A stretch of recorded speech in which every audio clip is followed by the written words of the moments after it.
Let's do it. Waiting for it to be 6 o'clock. It's still a little early, actually.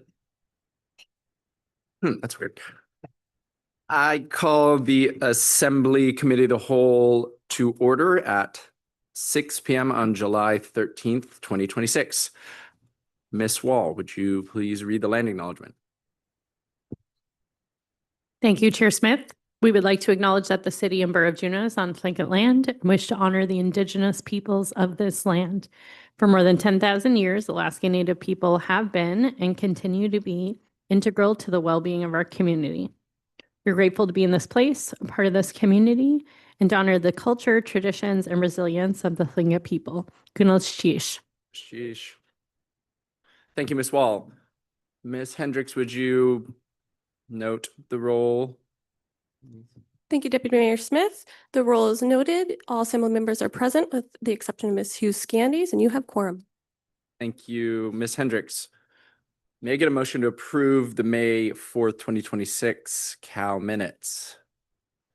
Mr. Kelly.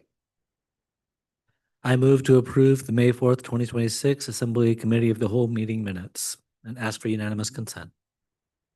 Thank you. Seeing no objection, those minutes are approved. That brings us to our agenda topics. Agenda topic 1, Juneau Totem Project update.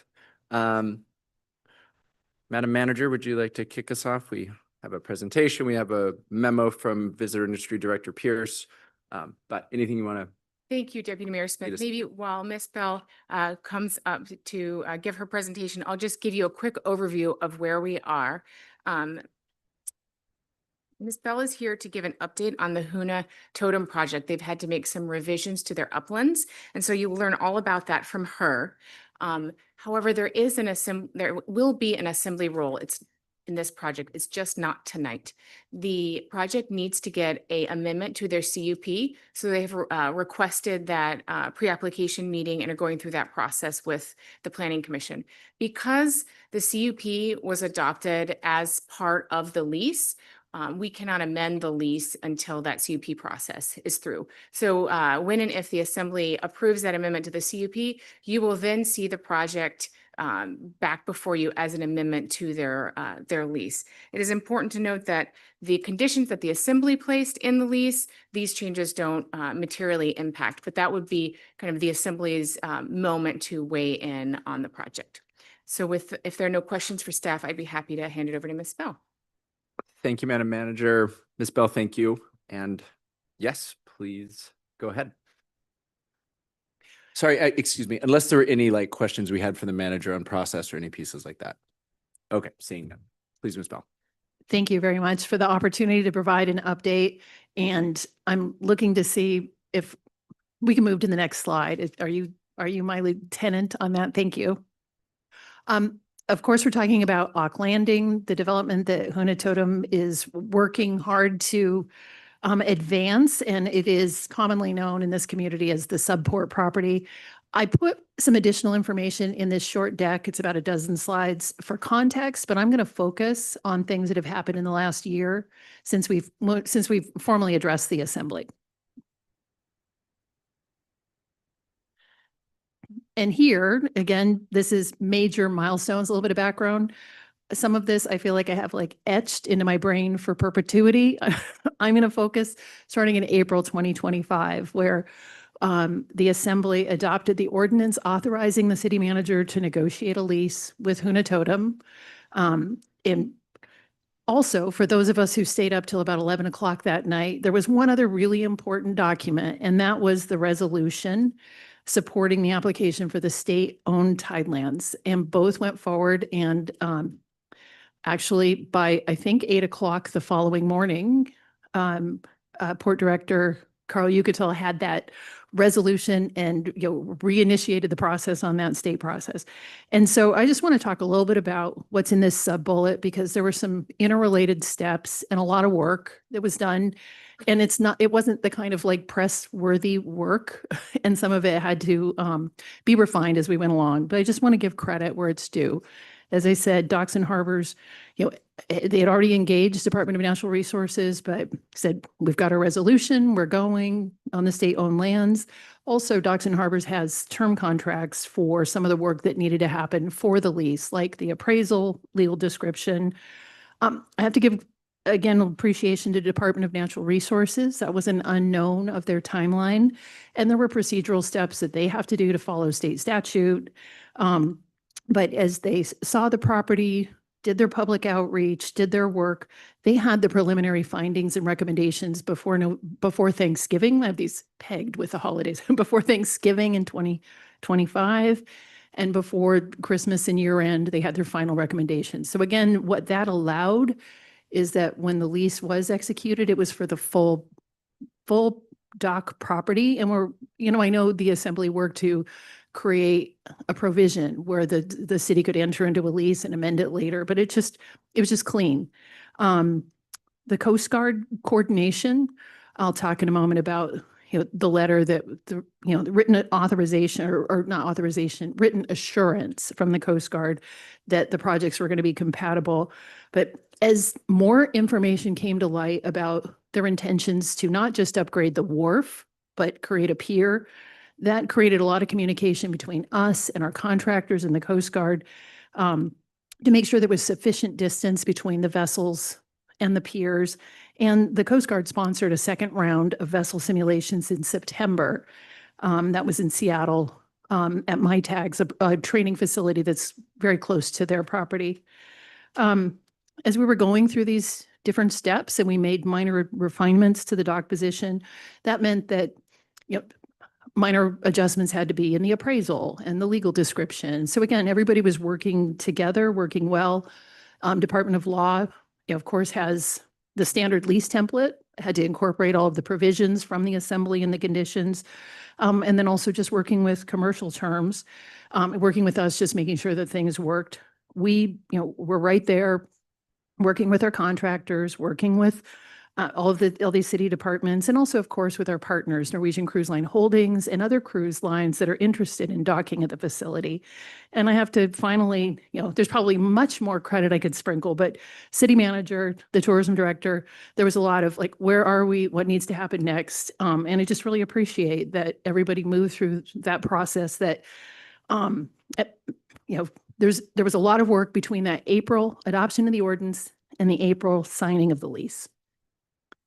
It's probably the slide I'm going to spend the most detail on, just to recognize there was work. So if we go to the current site plan, I think this slide and the following slide, which please don't go there yet, I think helps assure the assembly and the public and our clients that we've worked really hard, and Jensen Yorba Wall in particular, our architects, really worked to help preserve the uses that were approved by the Planning Commission, the facilities, although in a scaled down way. We still have a welcome center, waterfront retail and dining, a cultural center, the Seawalk.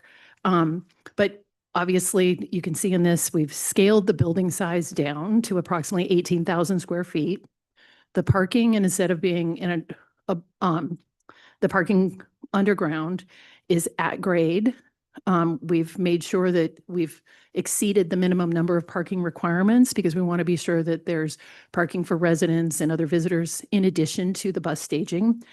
And one of the things that'll be, I think, more apparent in a subsequent slide is the property line for this extends out into the water. So much more of the development, not just the Seawalk, but more of the dining deck and other things are going to be out over the water.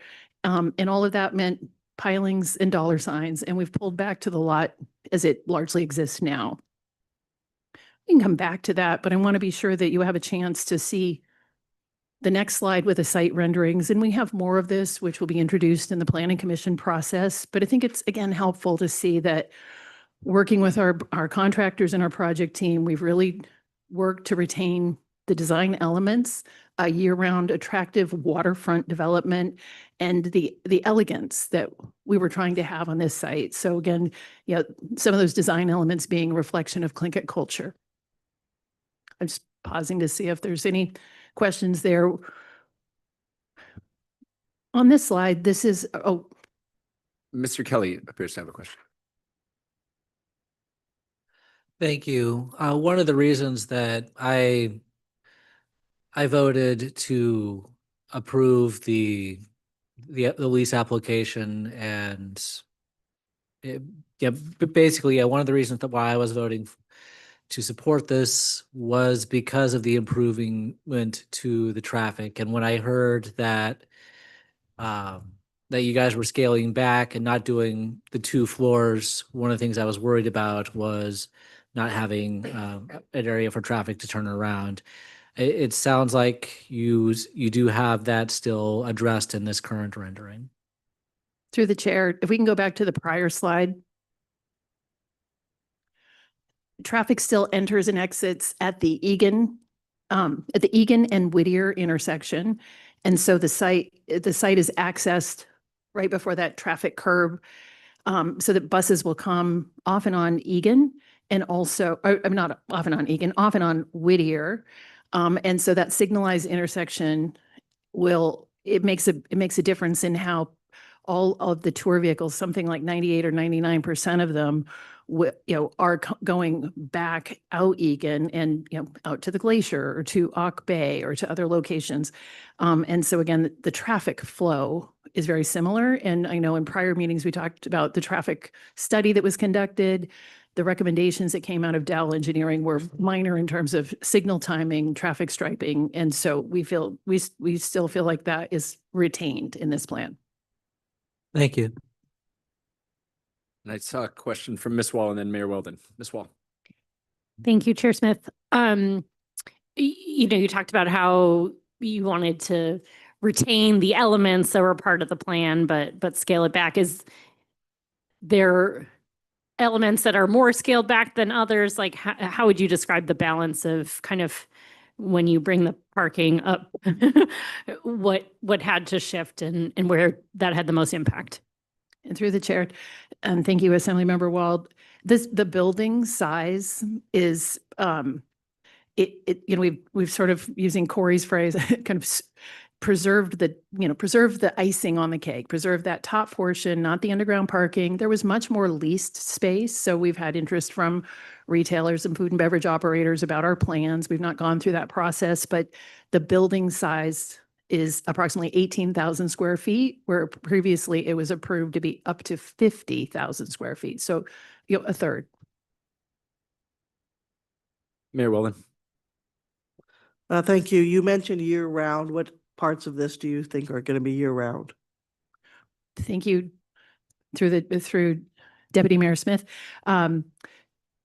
As we've talked with our dining and retail vendors, we've told them about the expectation and desire, and I think it's going to be probably easier for food and beverage. Some of the concepts people have talked with us about are, to give us options as we go into our fall and winter months or legislative season, and other events. So, and then also the cultural center, as we work with our partner, Sea Alaska Heritage, and their educational programming in the schools, we think that, there will be year-round use, and we are also required by the provisions to make sure that the landscaping and other things are cleared for public access.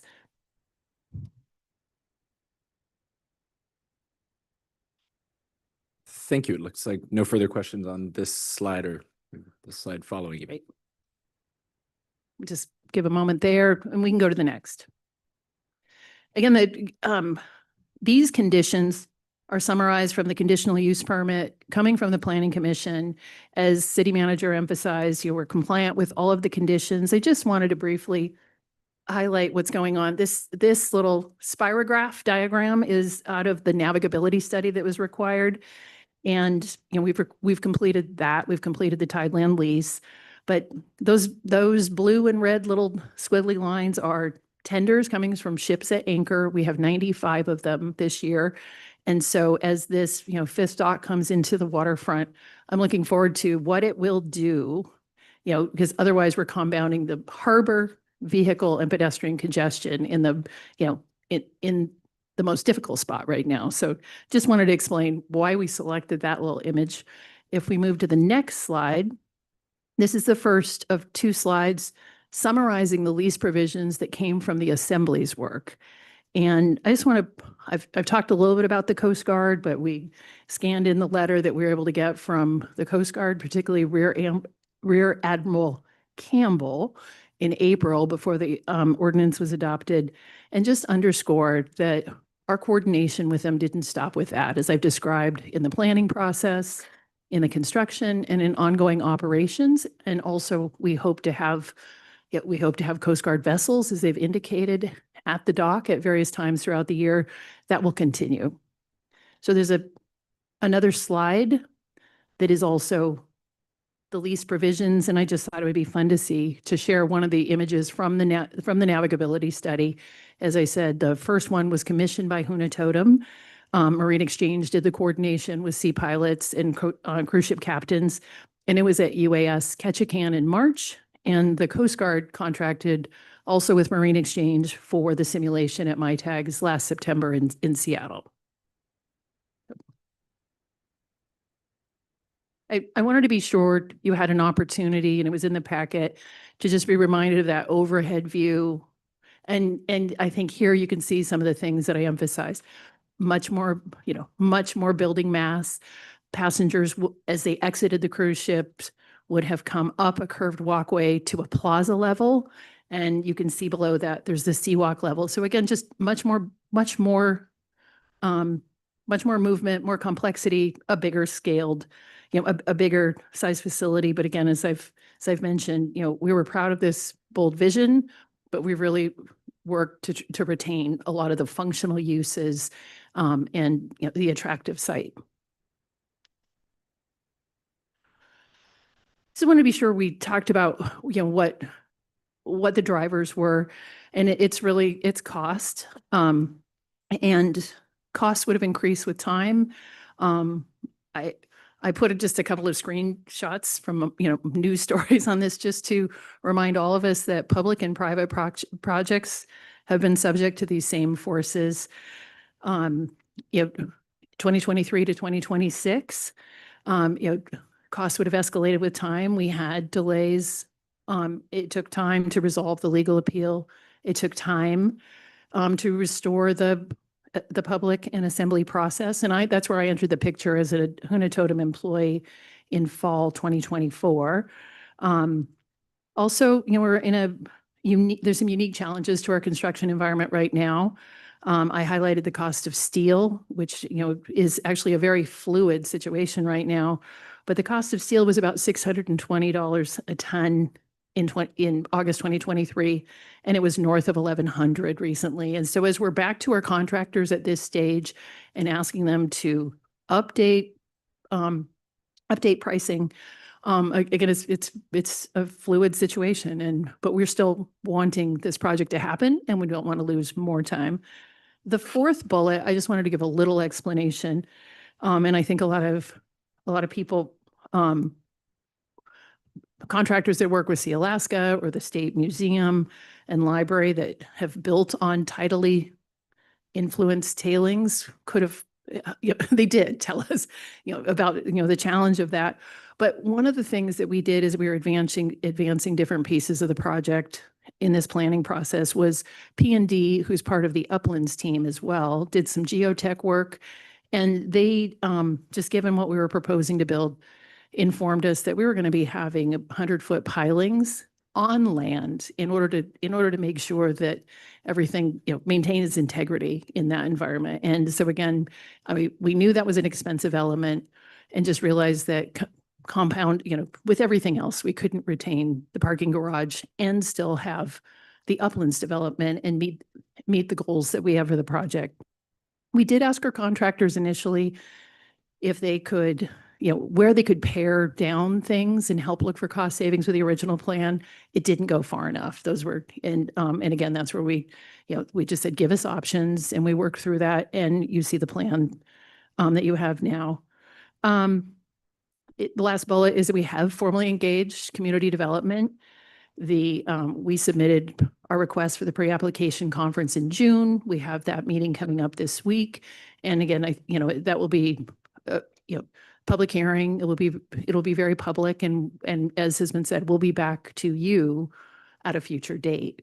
I just wanted to close my formal remarks with the fact that we're really,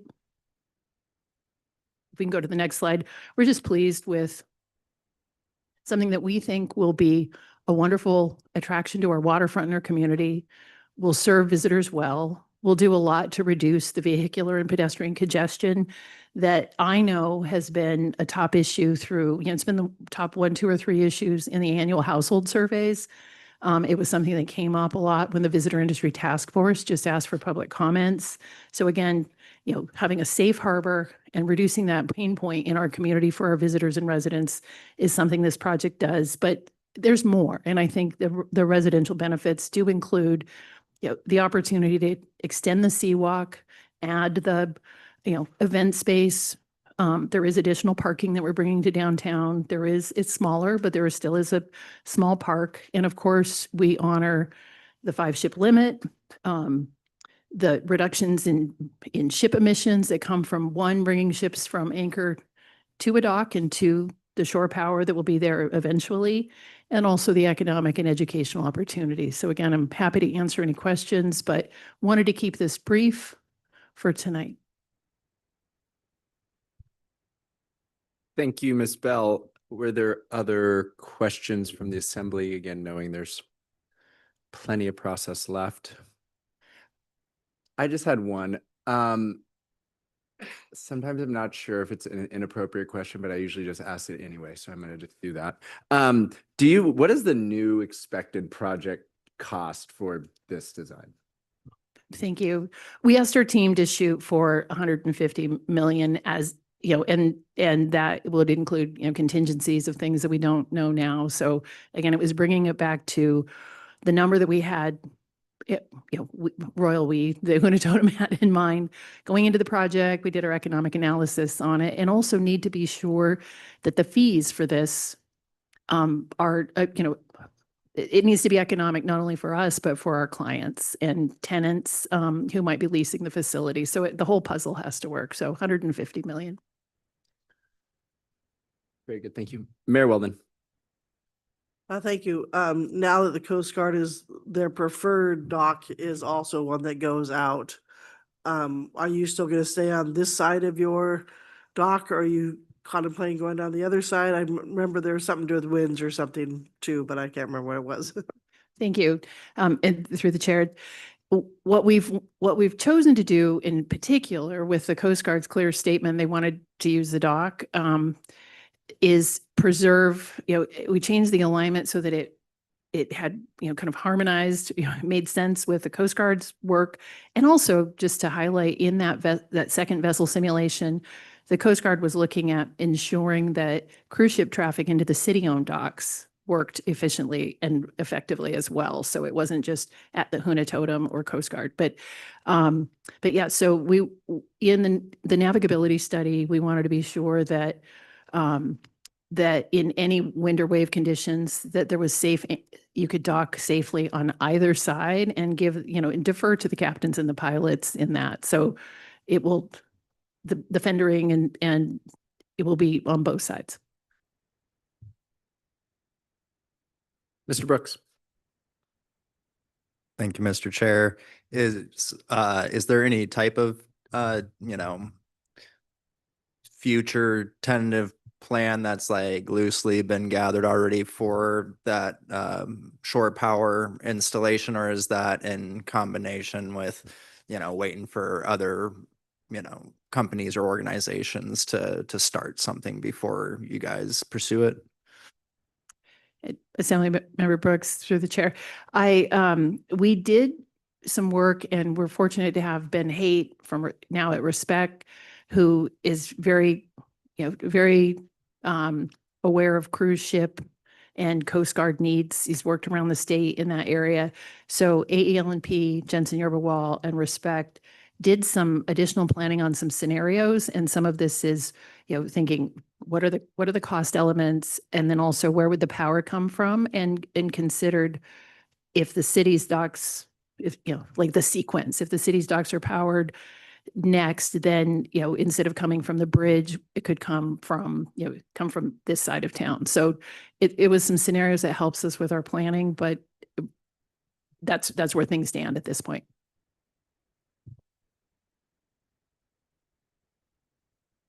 Well, thank you very much for this update and coming before us. I don't see any other questions, but yes, you. Thank you appreciate very the much. update and thank you very much. That moves us to our next agenda item, Public Safety and Emergency Response MOA with the Central Council of Tlingit and Haida Indian Tribes of Alaska. Madam Manager. Thank you, Deputy Mayor Smith. You have in your packet an amendment to the memorandum of agreement that CBJ and Tlingit and Haida entered into in 2024 for public safety services. At that time, really, this MOA really acknowledged the shared work that we were doing on providing emergency mitigation and response for all kinds of natural disasters, but chiefly the Glacial Lake outburst flood. This amendment builds off of that to talk about police and fire protection. The tribe has an interest in making sure that the Two Coppers Casino that opened just this month in July has that police and fire protection, and they want to compensate the city for those services. And so the MOA is broad in nature. It just talks about the need to provide the police and fire protection. It talks about the fact that there will be a public safety compensation amount separately negotiated for that.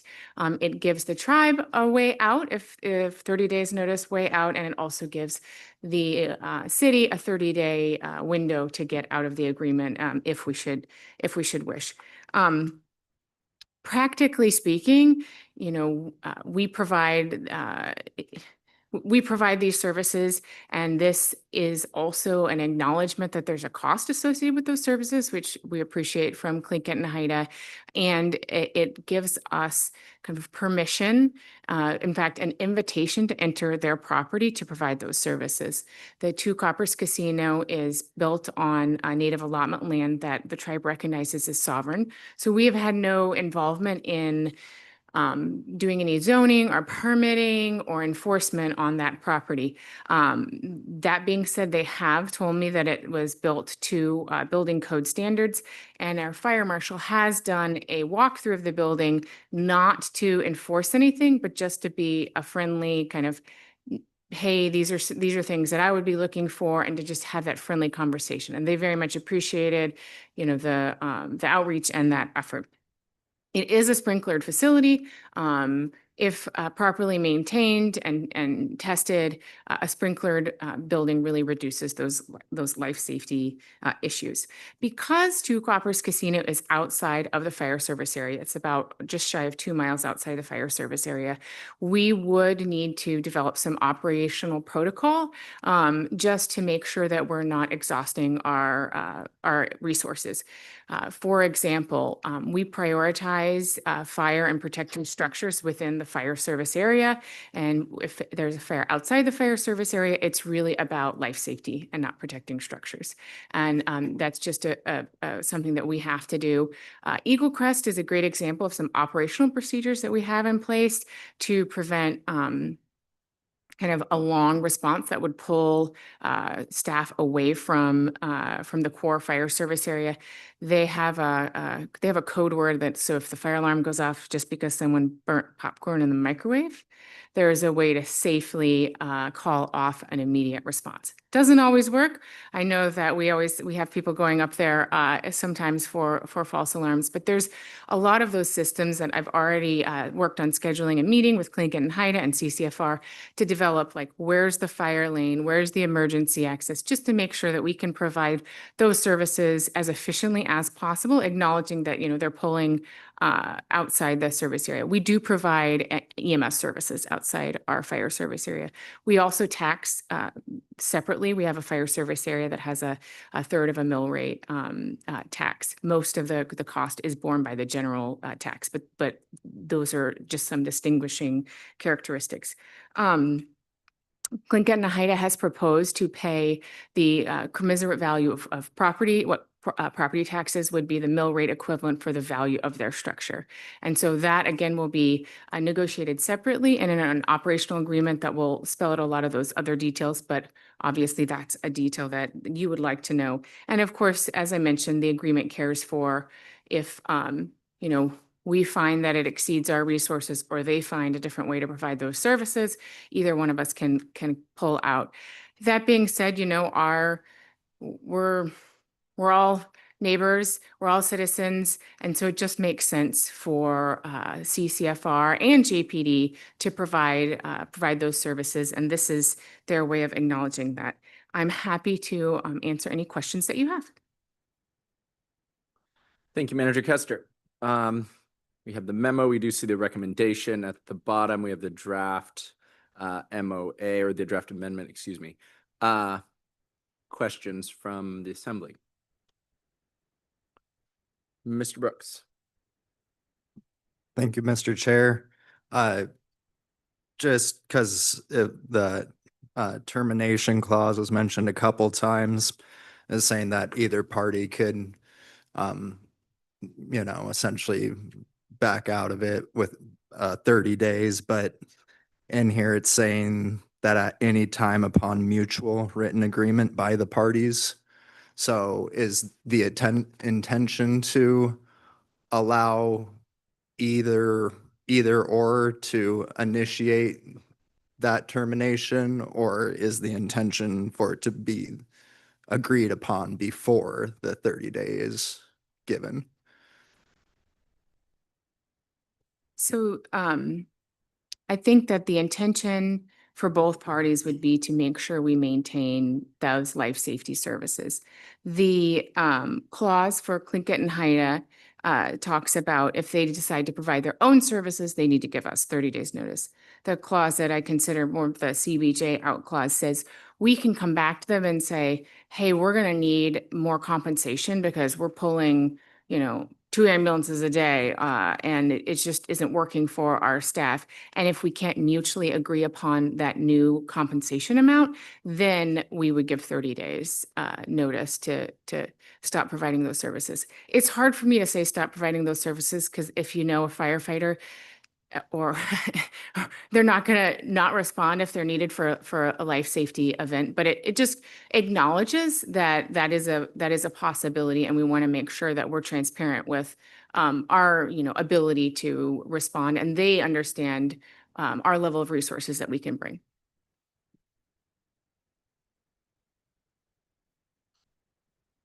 Seeing no other questions, I have one.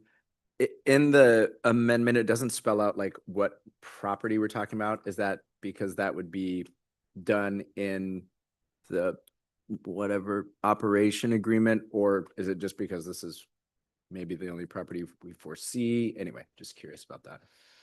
Yeah, I think the intention here is that this would apply to all property that is recognized as tribal land.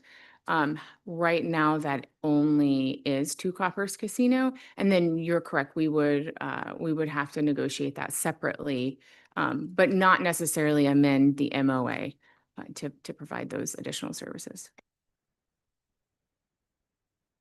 Thank you. And I had one other. My memory would say that this is probably the first type of MOA we've done this first type of MOA we've done in this style. I guess we've used MOAs from other municipalities in Alaska or whatever that kind of form the foundation of this, I guess. Yeah, thank you for that question. It is not common for Juneau to have these shared services agreements because we don't have a lot of neighbors to share services with, but in other communities in the US and specifically in Alaska, for example, in the city of Homer provided fire protection for Kachemak City, that was a neighboring city, and had a similar agreement that would, for a certain mill rate, provide those services. And so it is something that when you have a lot of neighboring communities, you see this sharing of services. And we are certainly trying to learn from our other governments as much as possible. Thank you. Seeing no other questions, a motion, Madam Mayor. Thank you. I move amendment number 1 to Public Safety and Emergency Response MOA with the Central Council of the Tlingit and Haida Indian Tribes of Alaska to the Assembly. Thank you, Madam Mayor. Seeing no objection to the motion, that motion is Approved. Thank you. Moves us to our third item of business, the Burns Building Project Cost Update. We have a memo, informational only, but Madam Manager, please go ahead. Thank you, Deputy Mayor Smith. I have to admit, I was hoping to have more information for you at this meeting. We are waiting for bids to come in on the Burns Building renovations. You see in your memo the budget that was included in the bid. That budget includes a list of alternates at $1.3 million. Those alternates are flooring upgrades, ceiling replacements, paint, restroom, doors, and mechanical system control upgrades. I was hoping to have information for you to be like, hey, we came in, the bids came in and we need a couple $100,000 more. Or, hey, the bids came in and it turns out we're not going to be able to do floors or ceilings, and just kind of have that conversation with you. But because I don't have that information, all I can do is provide you an update. And an important update is that we are not going to be able to move out of the Marine View building or this building by the end of the calendar year as we had originally hoped. So we have entered into a additional 6-month lease with Marine View. We anticipate the project to be complete by May. However, the way that leasing works when you're over a barrel is you don't necessarily get a better rate for 3 months versus 6 months. And the risk of it taking, let's say, 4 months was such that it was just made more economic sense to sign a 6-month lease. So because that is now eating up some of our contingency in the project cost, the general fund portion of that will eat up contingency. I wanted to make sure that you were aware of it. I also, if there is some small gap or even, a large gap, we will, because we need to award this bid on the 27th, we will likely communicate that at the assembly meeting on the 27th. One way you could pay for that additional funding that could be needed is to transfer it from the lands fund and then anticipate that the sale of City Hall would repay that. And I just want to plant that seed. It's like, I'm really hoping to not have to do that. But I also could see a situation where we're like this short and we would need to award an alternate. That's really critical. Great example, ceiling tiles, right? We're ripping out all of the ceiling tiles because we have to run new conduit and replace all the mechanical and electrical systems. Are new ceiling tiles really an alternate, or do we need a ceiling? So just those types of things. I was hoping to be able to have that conversation with you tonight. I can't because I don't have that information. Hope springs eternal that our bids will come in under, and I will not have to, kind of have that conversation on the fly, but just wanted to keep you informed. Thank you, Madam Manager, for the update. Questions, Ms. Hall? Yeah, thank you. And with the Marine View lease, are they honoring the terms of our previous lease, or with new ownership of that building, has that gone up substantially? So we had we were already at the end of our lease term and needed to renegotiate with a new owner. So there was no breach of contract from the new owner because we were at that point in our negotiations, and they have raised the rent substantially.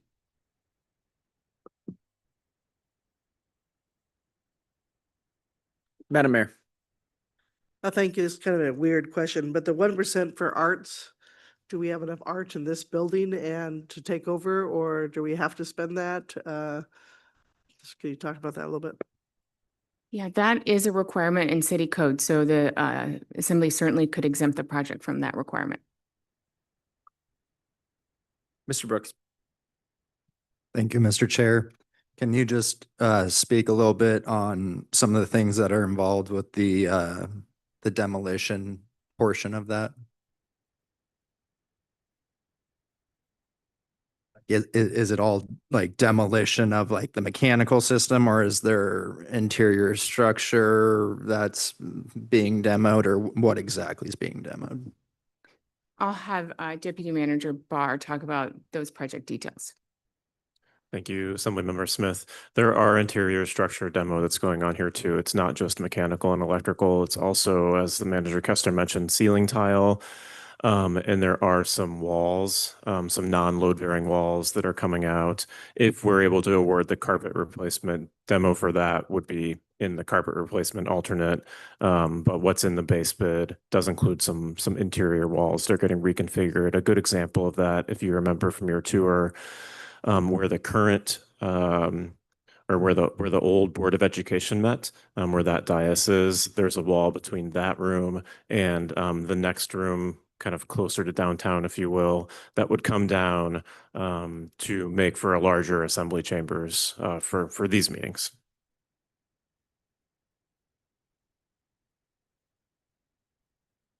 Not seeing any further questions. I think we can continue on. Thank you, Madam Manager, Deputy Manager Barr. Next item, disposal of 155 Heritage Way, the current City Hall. Madam Manager. Thank you, Deputy Mayor Smith. So you will see that this memo is dated May 4th, 2026. And I did not rewrite a memo because when I went to rewrite a memo, I was just writing this memo. We didn't get to it at a committee of the whole because the meeting just went on too long.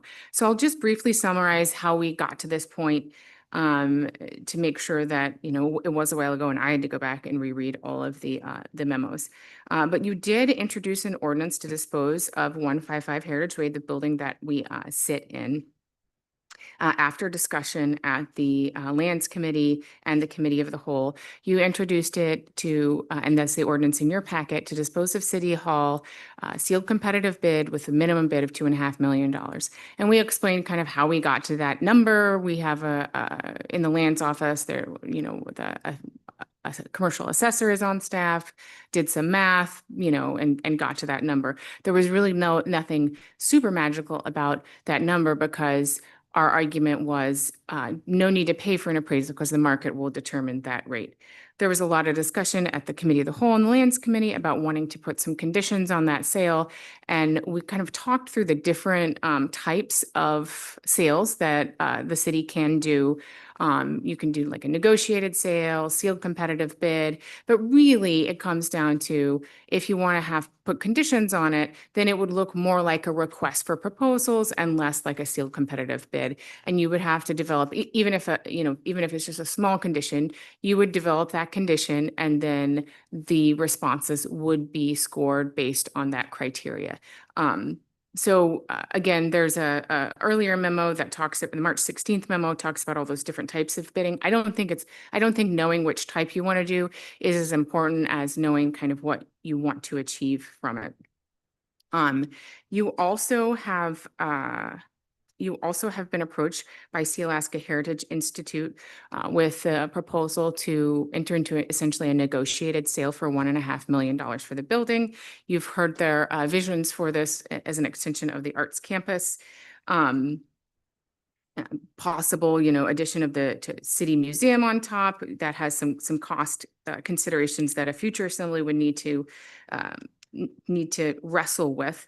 But if you chose to do that, you would essentially be authorizing the manager to enter into a negotiated sale. You see this all the time in the Lands Committee when you go to, you know, someone asks to buy something and you see an ordinance and then you approve an ordinance and then we negotiate it and then we come back to you. So that would be the action that you would take if you wanted to go that path.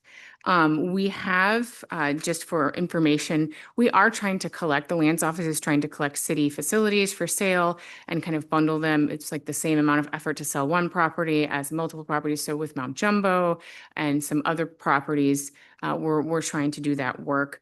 You know, our guesstimate is it's about 9 months to sell a facility, and you can add 3 to 4 months if you want an appraisal. Again, we talked about kind of the pros and cons of an appraisal. At the March meeting, I believe you asked about mothballing City Hall and what that would cost. So the memo outlines a couple of alternatives for mothballing, caretaker status, which is kind of a higher level of caretaking, and then just warm status. There's a big like flashing caveat to that from our facilities manager that's like, hey, sometimes an empty building is actually more expensive because there's no one there to catch things. I think we had a sewer issue in one of our bathrooms today. We caught it relatively soon. Don't know, it's probably not fixed, but you know, those are the kind of things that that we wouldn't necessarily catch, right, if we weren't here. Those scenarios include leaving the public restroom open because of the demand for public restroom, as you all heard about in the Public Works and Facilities Committee. I do, I think I have this curiosity at least, being your city manager and wanting to get maximum value, especially when I'm proposing expensive projects that city staff need, like a renovation of the Burns building. And I've been struggling with kind of how to get that, what is the market value of this, right? We can hire an appraiser that's just going to give us another guesstimate, an educated guesstimate.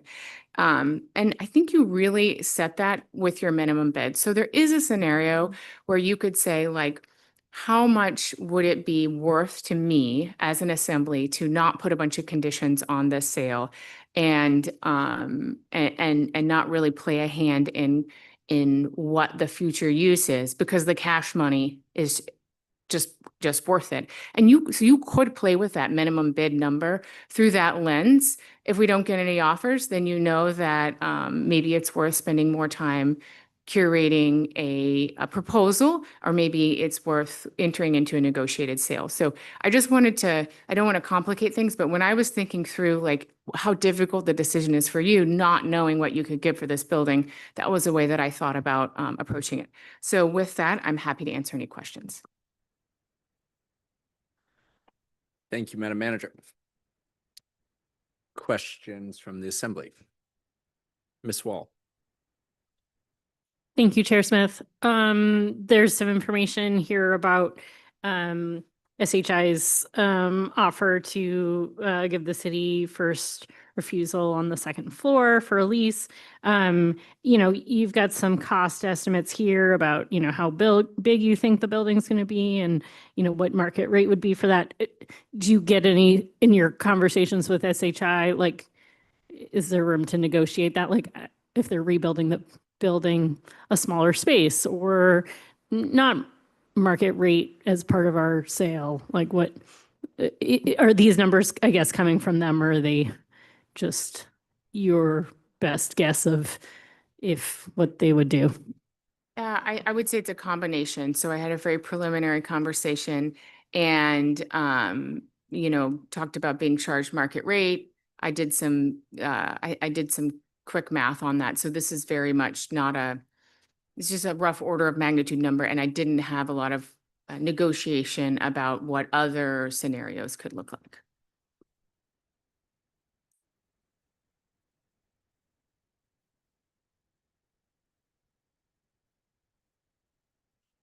Other questions from the Assembly or motions or things? Madam Mayor, question. I have a question. Could we put it out for a sealed competitive bid, and if we don't get anything, chat with SHI, or would it be better to chat with SHI first? Well, certainly that is a policy call that is up to you, but yes, you could put it out for sealed competitive bid at the $2.5 million, or you could pick a higher number, because you might say, listen, if we're going to get 2.5 million for it, we might as well enter into a negotiation with SHI. I mean, $1 million is nothing to sneeze at, but that could be some, and so you could want to raise that floor. But if you don't get any responses, then it opens it up significantly for the manager to work directly with interested parties. I'll follow up there. If we did a sealed competitive bid and got responses, can we not select any of those responses and then change course and go negotiate with SHI at a later point? So from what I understand, you could choose to not award the bid, and then you would just basically start over.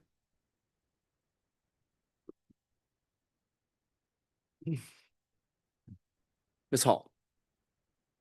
This is a tricky one, because not everything can be quantified. And, so I weigh the value of having a known entity being in this space. Yeah, so I see the quandary, do we open it up for a bid and go with the highest bidder, or see what it is and then scale back to an entity that's going to provide year-round benefit and additional benefit to the community as far as sharing of resources with our schools and cultural. So anyway, yeah, this is a tough one. I appreciate that, and I was going to, you gave us a good segue to maybe see if anyone has any comments on possible ways forward that may help us as we move with the motion. Mr. Brooks. Thank you, Mr. Chair.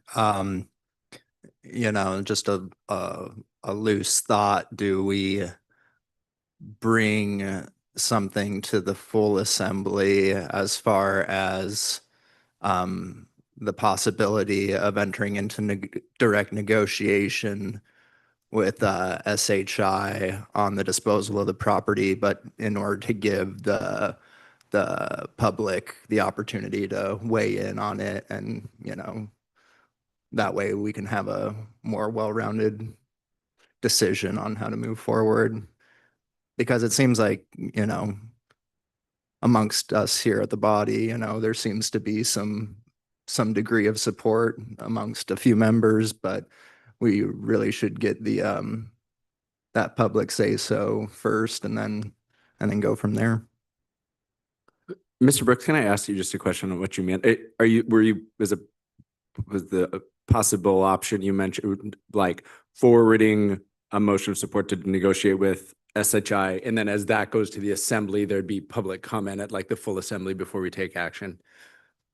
Yes, Okay. and essentially, depending on what our discussions are at that time and the type of public testimony that we receive at that meeting and before the meeting can help us refine the decision. Okay, thank you. That helped. So Ms. Wall, and then I see Madam Mayor. Thank you, Chair Smith. Just a question for clarification based on Mr. Brooks' comment.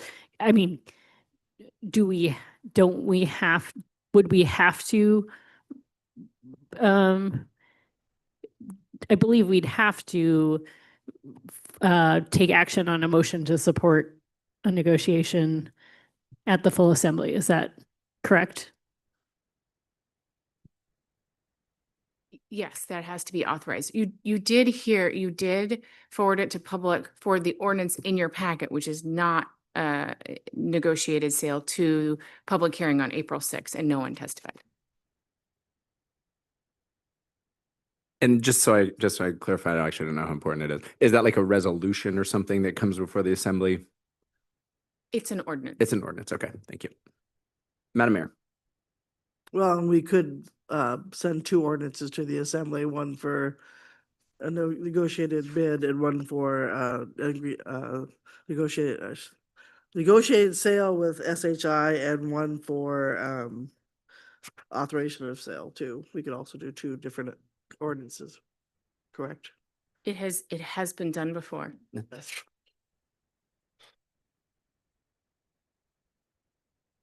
Miss Wall. Thank you, Chair Smith. Since you're asking for comments, I'll just speak to my interest here.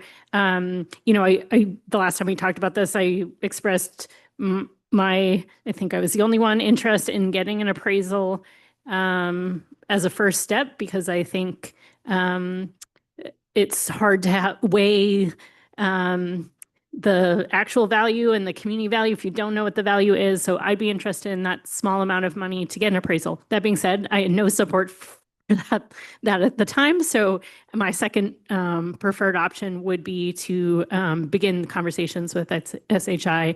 I don't, I think when weighing maximum value versus year round, we're not going to be able to get both. I think people maybe have a pie in the sky idea that someone's going to come out of the woodwork and give us both. And so I think it's a choice. We have a proposal in front of us from someone we know can deliver year-round use at a value that is close to what we think market value to be, and an option to also explore potential solutions for City Museum as well. So I'm interested in starting that conversation. Thank you. Thank you, Ms. Wall. Madam Mayor. So if we went with Ms. Wall's suggestion, I've already talked to Mr. Cager about this, that we would not have to put any money into building it. And could we also look at negotiating a set price for the city museum for a certain amount of years to let the city museum get its feet underneath it? Is that something we can do? So to answer your first question about no, I think your first question was future contributions to construction. That could certainly be intent language that's included in the ordinance clause. Who knows what a future assembly would do. As far as negotiating that, there's no reason I can see that we couldn't negotiate some type of like right of first refusal for percent of market value, you know, if it was amenable, of course. I don't know, I look to the deputy city attorney if you have any. Okay. So I sounds eminently doable. Though that could, I'm sure, be changed by a future assembly. Thank you for that point. Thank you. I can hop in with comments, I guess. I'm equally torn and am trying to figure out the significant value that SHI provides in terms of year-round activity, support to our youth, arts and culture, and the many other benefits that they provide our community. We did also go through the budget process, and I think our fund balance ended at about $2.5 million, which is not good. So I'm part of me is kind of wondering, like, at what point am I like, this value, if it were to be bid on by anyone or any type of business who will do anything, at what point is that at what point does that value reach, the value that or exceed, I guess, the value that I believe SHI's financial contribution, as well as, community benefit. What is that number? I do not think it's $2.5 million. I think it's probably significantly higher. So I would, depending on what other people think, I may offer to move the minimum bid to a higher amount. And if we don't get that amount, I'd say, okay, I could go forward. I could go forward with negotiations with SHI. I know I'm kind of like, I probably could have thought of like a grid and some tables and looking at property tax and this type of stuff and actually maybe got to a better number, but I didn't do that. So anyway. Well, the appraisal would only tell you the point in time, but it's like if a private company, pardon me, Ms. Wall, if a private organization owned it and they're paying full property tax, that is something. Anyway, there's just those different type of factors that are, happening. Mr. Steininger. So like many others, I'm kind of torn here. It's, I've seen the proposal from SHI and, the community value that it has and the value of it, as you were just trying to speak to, Deputy Mayor Smith, what is that value of that proposal? What's the value to the community? Because, you can almost kind of think of the difference between what we could get in sales price and the $1.5 million that SHI has offered us, whether that's $1 million or maybe somebody bids 10 million, but the difference is effectively kind of like we're spending money on a grant to SHI, and in a sense, they're not getting that cash or anything, but that difference, that's a cost to the public. And kind of two comments that Ms. Wall made about the appraisal. The reason I didn't vote for the appraisal is I was in the mindset of we're going to put this out to a bid. That's effectively the market telling us what it's worth. So I think I would lean towards supporting something like you just suggested, Deputy Mayor Smith, where maybe we, as a body, figure out, okay, what's that dollar amount that this is worth it? And if it came in higher than that, it would be more to the public good to just sell versus, the negotiated bid, see if that comes through with an offer that looks like something that would be good for the community. And on the other side, of course, that puts, the Sea Alaska project and proposal in a little more uncertainty for an amount of time, but it does, I think, best serve the public and our ability to justify just how much money we're leaving on the table in order to, place our hand kind of on the development of downtown and what it looks like. So I think I'd like in some way or form to see what actually the value of this lot is before we go to a negotiated bid. And I think the best way is by putting it out to bid. Ms. Hall.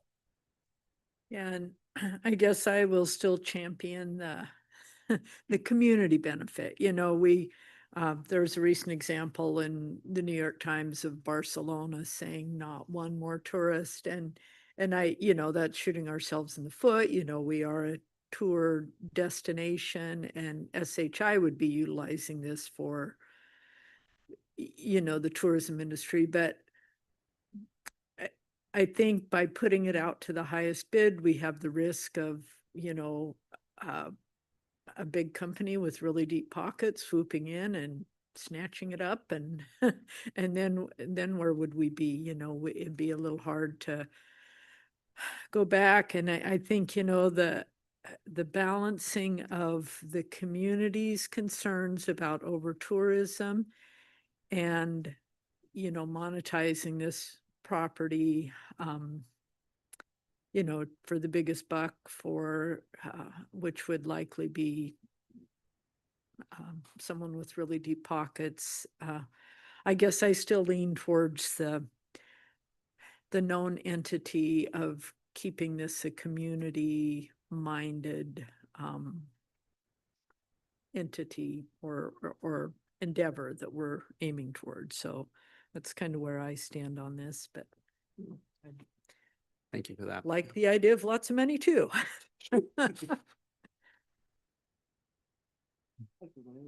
Yes, Madam Mayor, if you have comments. So I'm probably of similar mind of you, Mr. Smith and Mr. Steininger, although I support SHI, but it would be interesting to see if we set it, I'm just throwing a number out there, at 5 million, if we would have any takers. I understand where you're coming by, Ms. Hall, of community spirit, but it might be another NTL project that gets a lot of money to us when we need it. So I support SHI, but again, they don't pay property tax. So we're gonna get 1.5 million and that will be it. Thank you. Very good. I'll suggest we take a 10-minute break really quick, if that's all right. I could use a bathroom break and take a moment to think. Let's come back at 7:13.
and I'll bring the committee of whole back to order. We've had some questions, discussion, comments on possible ways forward for the disposal of this building.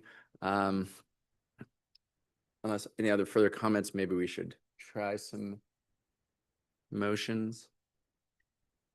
Madam Mayor. I mean, it's good luck. Well, just looking at counting votes in my head, we can't talk to everybody. I don't know if either thing will pass tonight, so I am thinking about what Mr. Burke says and have the public weigh in. So my intent is to move 2 ordinances to the full assembly. One with a authorization of a sale, sealed competitive bid, and one for a negotiated sale, and we'll see what the public says. So that would be my motion if I made a motion. Miss Atkinson Hood, you seem to love this. Yeah. Okay, Mr. Smith, I'll make a motion. I move ordinance serial number 2026-15 to the full assembly. I would like to also do an amendment, and on section B sale, I would move the 2.5 million up to $5 million. Objections to the, I guess, the amendment. Miss Wall. Thank you, Chair Smith. I mean, I think I understand the rationale for raising the cap to 5, but I don't agree with it. I feel like if we want to better understand what is out there for options, leaving it at 2.5 gives us more options. I don't think the way that the public is going to respond is the more money we get, the less likely they're going to care about year-round use. I think it's actually the opposite, that if we keep pushing that number higher and higher, we're going to get projects even less likely to have community support. And so if we are moving the direction of a sealed competitive bid, I would keep the ceiling, the floor low, so that we can see, are there projects that are mixing community use and value? Thank you. Thank you, Miss Wall. I'm going to ask a question, and that's, if we kept the number low and someone comes in saying, oh, I'm going to do, and we're doing a sealed competitive bid, and they offer the minimum 2.5 and say, oh, we're going to do year round. I mean, the sealed competitive bid, we're required to choose we're required to sell to the highest bidder, are we not? You are correct. If you want to put conditions on the sale, like we will value more year-round use, then it would be a request for proposals with conditions. Now, you can just say, that's it, we're not gonna award any bids because we don't find any of these responses adequate. I think there's some real, well, it's legal to, like, let's say you get a proposal back for, $10 million, but it's something that you really wouldn't support. And then a 7 and a 2 or something, and then you just want to go back out so you can enter into a negotiated sale with someone else. I don't know that that's necessarily not legal. That we discussed that this morning, but it sure erodes kind of our credibility for if we were to just fish and not award that bid. You don't have to award that bid, but I guess I just would caution using this as a fishing expedition without parameters that you're willing to stick to, whether that's including the year-round use and the other things that you value in a request for proposals, or a dollar amount. Madam Manager, this brings up a question. Have you or other city staff received, I mean, I don't know how much you can share, have you received interest from other businesses, community groups, or whatever about buying City Hall? I have not.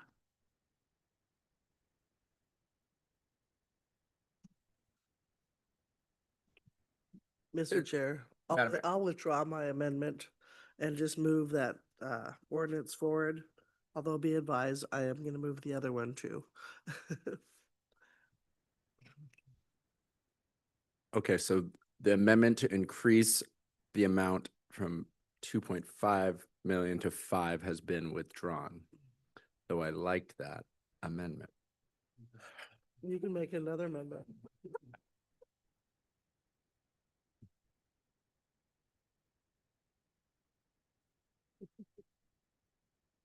Trying to judge faces and be like, is it worth our time? I'm messing with my moving forward with something that's useful. Thank you. Madam Mayor has the gavel. I would move that the minimum accepted bid amount in ordinance 2026-15 is moved to $5 million. That's just the amendment I did that I withdrew. I know, but I liked your amendment, but I said I want to do it. And I'd ask for unanimous consent. Any objections to the amendment? There is an objection, so. They like you more than me, though. Do either of you want to speak to your objection? Ms. Hall? Yeah, I object. I agree with, what Assemblymember Wall's rationale that, you know, the 2.5 will still get us, you know, it's sealed bid and, you know, so that will get us to a higher amount if it's out there. Mr. Smith, you want to speak to your motion? Thank you, Madam Mayor. I guess I just want to say, the reason I'm saying increase it is if we don't get people if nobody supports a bid for 5 million, that means, okay, sure, there was maybe, I don't know, if the number's too high, I can move down, but I'm just starting with a thing. If no one submits at 5 million, we say, okay, there's not interest to do this at 5 million. Therefore, you can then make a calculation to say, okay, See Alaska's offered 1.5. That's like, and the value they provide in the year-round things, that works out for me in the math or in the decision making. Does that make, so I'm kind of using that as a threshold. Like if we don't get any bids at 5 million, then I'm happy to, you know, move it to See Alaska, I suppose. But if we get bids over 5 million, then we can decide if we want to award any bid or not. But based on the objection. We have an amendment and we have an objection. Madam Clerk, will you call roll?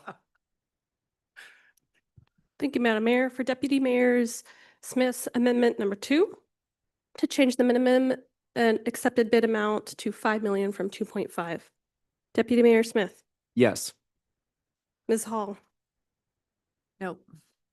Mr. Steininger, Yes. Ms. Adkisson, Yes. Mr. Kelly, No. Mr. Brooks, No. Ms. Wall, No. Madam Mayor, Yes. Deputy Mayor Smith. I would like to go again, but I already went. Oh, apologies. Motion fails 4 yeas and 4 nays. Thank you, Ms. Hendricks. Okay, we're back to the main motion. Is there objection to the main motion? Ms. Wall? Just for the record, I won't object, assuming that also no one will object to the mayor's next motion. Friends, just making sure we've got friends in the audience. Okay, I remove my objection. Thank you, Ms. Wall. Mr. Kelly? Thank you. I think I would be interested in seeing some sort of stipulation, or some of the other criteria that we talked about earlier. I'd like to see that included in a bid for 2.5 million. So I don't think I have the language ready with me right now, so I think I'll go ahead and withdraw my objection. But I think when this comes before us at the assembly, if we end up going this direction, I think at that point I'll be prepared with some language to add some conditions to the minimum bid of 2.5 million. With that, I withdraw my objection. Thank you, Mr. Kelly. Any further objections to the motion? Seeing none, that motion is moved forward. Madam Mayor? Thank you. I would also move ordinance serial number 2026-15B, cow version. I don't know what to call it. And on section 2, the manager is authorized to enter into negotiations, with the Alaska Heritage Institute for a sale price of 1.5 million. Does anything else need to be in there, Madam Attorney? It might be best just to direct us to introduce that ordinance because it is a different template ordinance for negotiated sale. If, Okay, okay. yep. Madam Mayor, do you want to restate? briefly? Yes. Yeah. I move that we have staff draft and introduce an ordinance, authorizing the manager to dispose of 155 Heritage Way through negotiated sale agreement with the Alaska Heritage Institute for 1.5 million. Thank you, Madam Mayor. We've heard the amendment. Questions or objections on the amendment? I'm going to object for the purpose of the question. The other motion or the other ordinance, when it goes back to the assembly, it will be ready for, it'll be a public hearing. Is that right? You are correct. So I would recommend holding making sure they're on the same schedule. So they're in the public, this one would be introduced on the 27th and heard on the, whatever our August meeting date is. Sure. That's all part of my motion. Sounds good. Sounds like the mayor's motion introduces an ordinance to enter into negotiated sale with SHI for 1.5 million, and then it also times the two ordinances so they're for public hearing at the same time. Is everyone clear on the motion? Is there any objection to the motion? Seeing none, that motion is adopted. Thank you, Madam Mayor. All right. That moves us to our last item. Proposed changes to the Assembly Rules of Procedure. We see the memo and the 3 different attachments with different language that do different things and were, proposed by different people or groups. Madam Manager, did you want to do a little intro here or? Yes, thank you. I just want to make sure you understand kind of procedurally what we're asking from you. So the first item in this memo is a proposal that came out of HRC, championed by Assemblymember Brooks, to require public testimony at all committee meetings. You actually have a version of the ordinance that was passed out of HRC, not included in the packet as a red folder item. So sorry, we did not catch that, but the version before you that came out of HRC is in your red folder item. That is a separate ordinance, so you can act on that ordinance independently. You also have, oh, I'm sorry, it's a resolution because it's Assembly Rules of Procedure, which you adopt by resolution. You also have a amendment to Assembly Rules and Procedure that you can act on separately that changes, that allows you to basically strategically fill vacancies when you have vacancies on boards. So you ran into a scenario with the airport board recently where there wasn't a good procedure for when you had a vacancy and couldn't find someone to fill that. So this allows you to either pull from the pool of applicants within the last 6 months or appoint a former board member until that vacancy, until you guys have your annual review for board. So it's just a way to care for making sure that service is maintained. So that again can be acted on separately. And then the third item that can be acted on separately is also, there's a very slightly amended version in your red folder item that is just amended to reflect the revision in our start times. And that has a whole host of housekeeping changes that if you have questions on, you can ask the city clerk. Thank you, Madam Manager, for that. So yes, there's 3 different attachments that have different pieces of ordinance, different pieces of changes to code.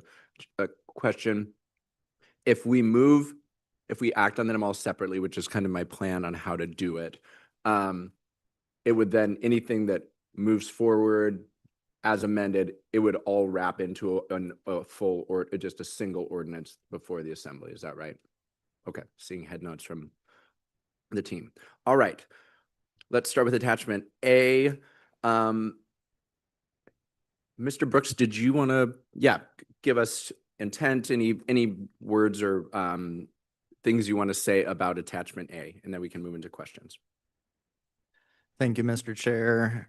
As we've discussed previously, this is to allow for more public testimony at committee meetings. I feel like the community would really benefit and has a strong desire to be able to give public testimony at meetings like finance and even committee of the whole.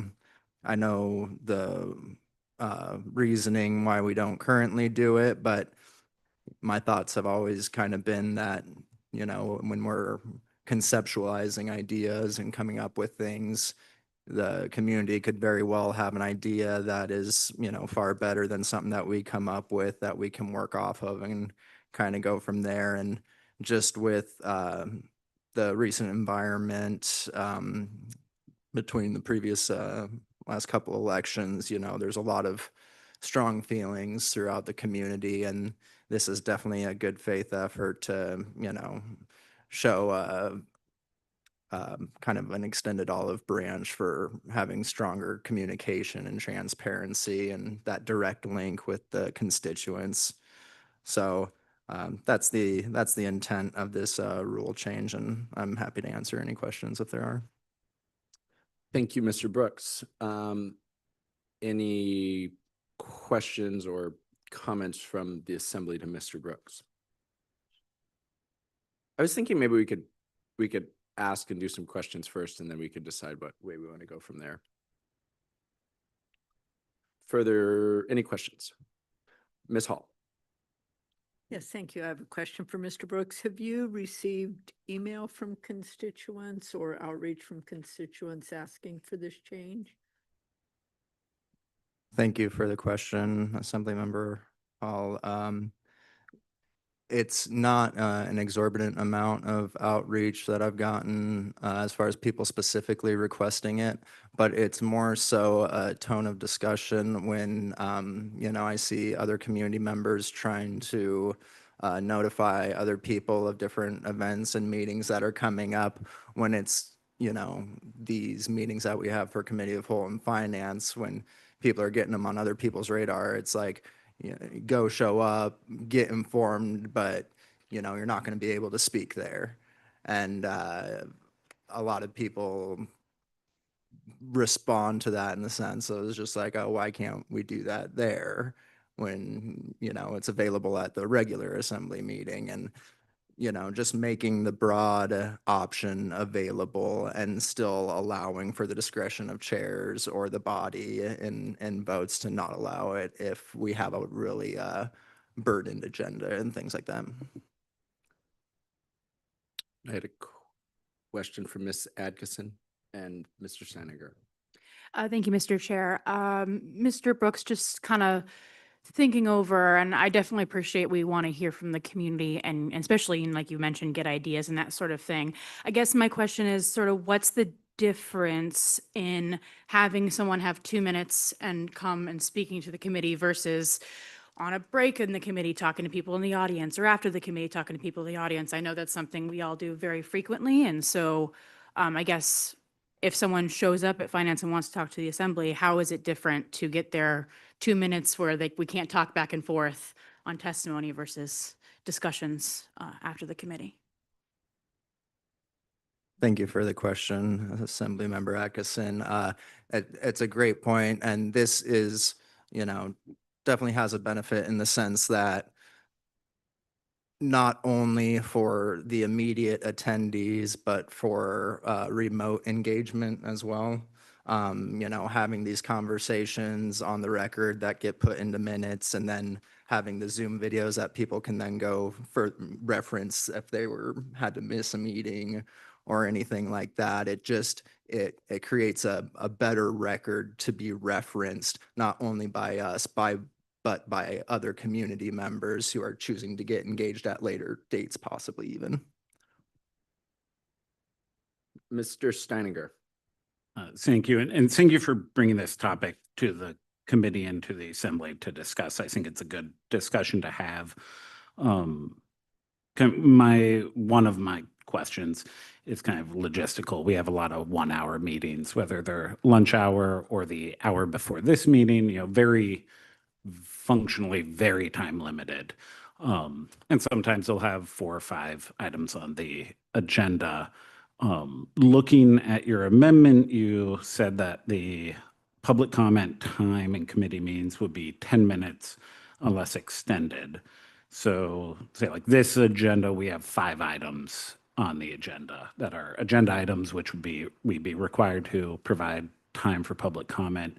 Would that be 10 minutes per item or 10-minute split? So then you only really functionally have 2 minutes for each item.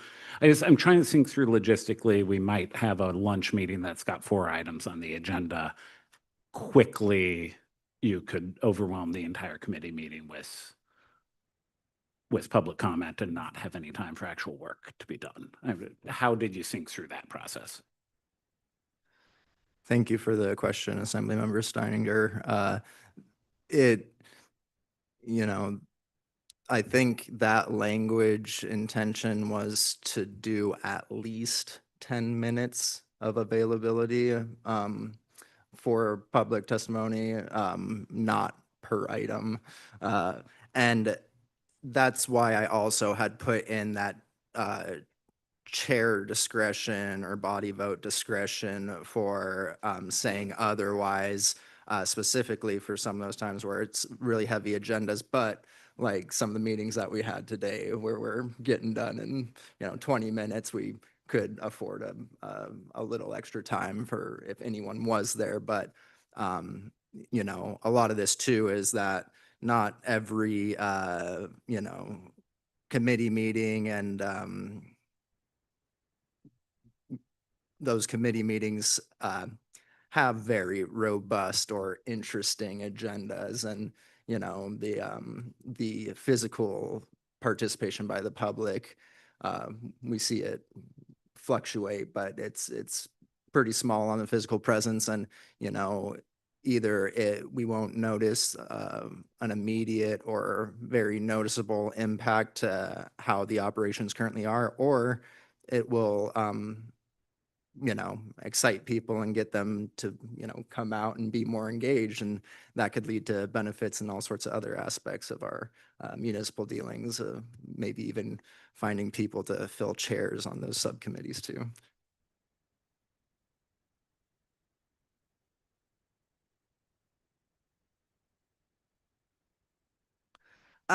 So this is kind of a logistical question too. So if you provide 10 minutes, does that mean the first 5 people get to speak and then the rest of them can't speak, or how is that going to work?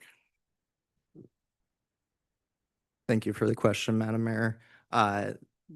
It was, like I said, the intent was to be at a minimum of 10 minutes, depending on what the topic is and what the schedule of the committee meeting is as well. Having to, extend that time or shorten that time is where that become appropriate. Definitely don't, want to limit a bunch of people that wanted to show up and speak if that is the scenario. But for some of those meetings, I totally understand that they're only an hour or so, then maybe trying to help direct them into, another opportunity to where they can get those feelings and concerns out to us in the same kind of capacity, but just might not be that specific meeting. But just it's more so that the public can just have the assumption that we're always available and they can always come talk to us, not necessarily that we want to get as many people as possible in that physical talking capacity, but just giving that expectation, I think, is a good courtesy to the community. I had Miss Wall, and then we will get to you, Miss Adkisson. You've already asked a question. So. Thank you, Chair Smith. I just wanted to provide some clarity for the body that the HRC was the body that added the 10-minute restriction on this committee meeting. And so, we had a similar discussion and all of us agreed that that was a better version of this amendment. So I just wanted to, and that may change, but just so Mr. Brooks did a good job speaking to our intent there, but just wanted to clarify that that wasn't his initial amendment that came through the committee. Thank you, Ms. Wall. I will ask one. She's already asked a question. She can wait. Last forever? I'm making an amendment to the rules of procedure, by the way, for that. Ms. Atkinson, please go ahead. Thank you, Mr. Chair. My question was actually, Mr. Brooks, on something you mentioned in response to, I think, Madam Mayor's question was talking about having, expectation that when people come to committee meetings and any meeting by the Assembly, they can have their opportunity for public testimony. I noticed the language does say that public testimony can be not allowed by the chair with notice. Are you at all concerned about people taking time off of their job or out of their day to come here on a day where, let's say, the agenda was so packed, the chair said, we can't have public testimony, and then someone has, with the expectation they'll be allowed to be heard, come and not been able to testify? And isn't that worse than coming with the expectation to not be able to testify and then allowing to testify? I'm just kind of worried about that switch up there. Thank you, Assemblymember Atkinson, and that's a really great point to bring up. And I guess the only thing I can say to that is that it's going to be a circumstance that happens regardless. It's actually one that already currently happens. There's been times where we've taken something off of the agenda or changed the item to be moved to a different meeting, and we've seen people, kind of storm out in displeasure because they were expecting here to come talk on it. So it's something that we already see happen, and that's just kind of, something that we'll have to refine as we get those cases coming in. But it's definitely, we don't want to give anyone that that impression, but I feel like having more of these opportunities available can make it to where they might be able to find more openings in their schedules to come out, and it's not as much of a hindrance because they don't have to be like, okay, I have this one opportunity, have to carve out that time because it's the only time, and then come and it's not available. Whereas opposed to be like, okay, I have these 3 different opportunities to go in there and possibly talk about the same type of thing. So yes and no. And but I have Mr. Steininger, Mr. Kelly, and then maybe I can go after that.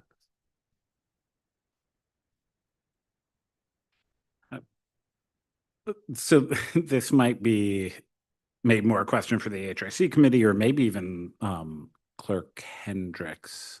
I'm not sure, but I guess I'll address it to you, Mr. Brooks, first. Have you looked into what other municipalities around the state do, how they handle public comment? Have you seen if other municipalities allow a lot more public comment in their work sessions than we do? Or is this something that, kind of doesn't have a comparator to other municipalities? Like, would we be allowing a lot more public comment, or do we currently allow a lot less than others?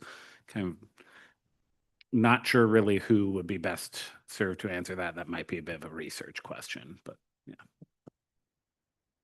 Thank you, Assemblymember Steininger. And I didn't base it off of looking at any other communities. I guess going back and referencing after the conceptualization of it, I'm sure there might be, but the focus was, focused on the Juneau municipality, and, just through our rules, seeing ways for refinement for, the needs of our community and everything, and didn't necessarily base that on anyone else's operations. I have Mr. Kelly next.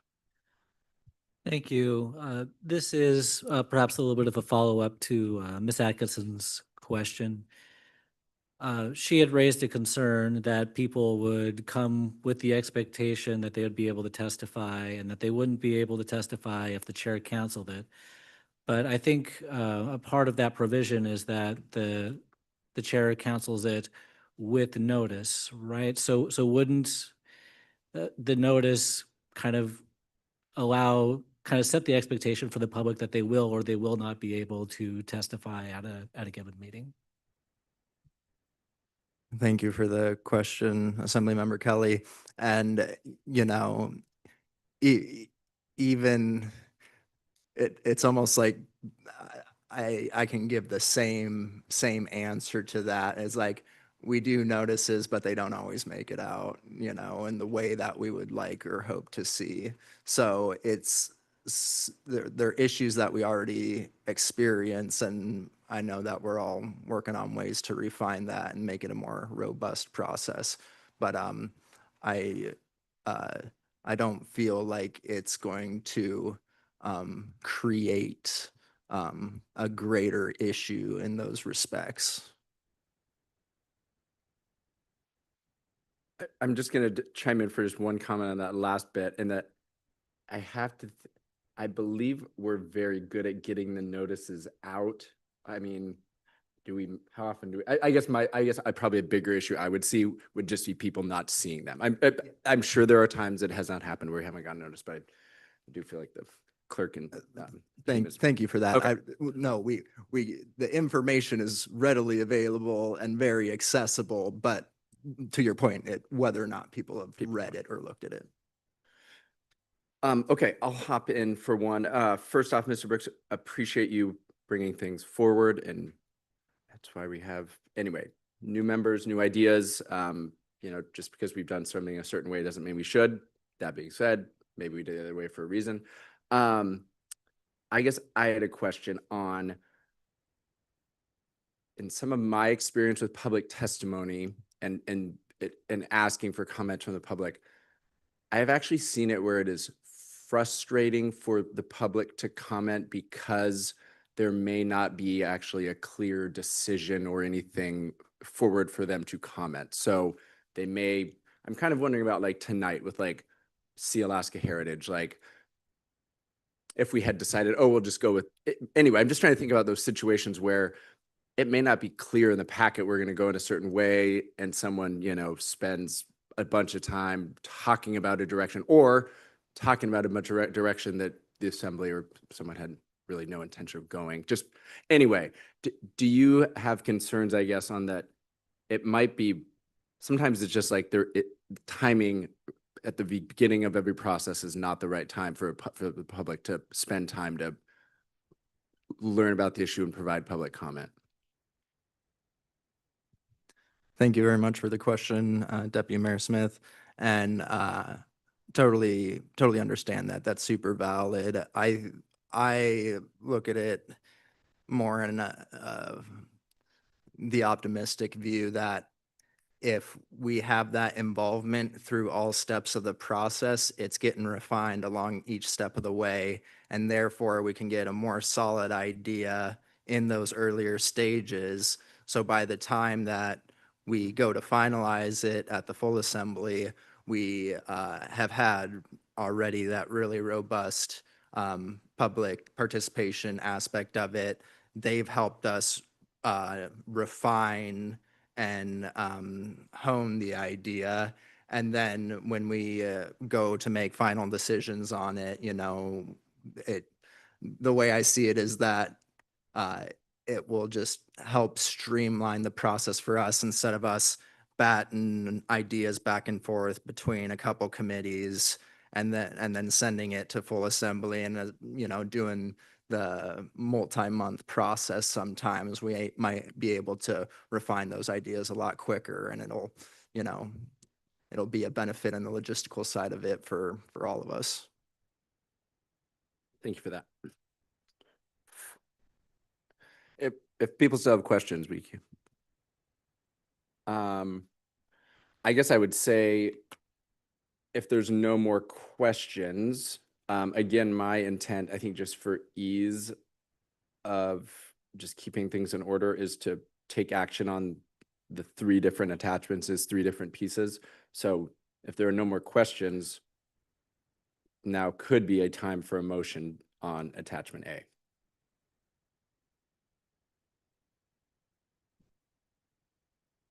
Thank you, Assembly. Brooks. Yes, I move resolution XXXXVHRC 2 to the full assembly and ask for unanimous consent. And I'll just do a point of clarification or something. I think oh, because it's actually, it's Oh, did I? VCAL, sorry, just because of the, Different one. and- Oh. yeah, attachment A, so VCAL, I believe, yeah.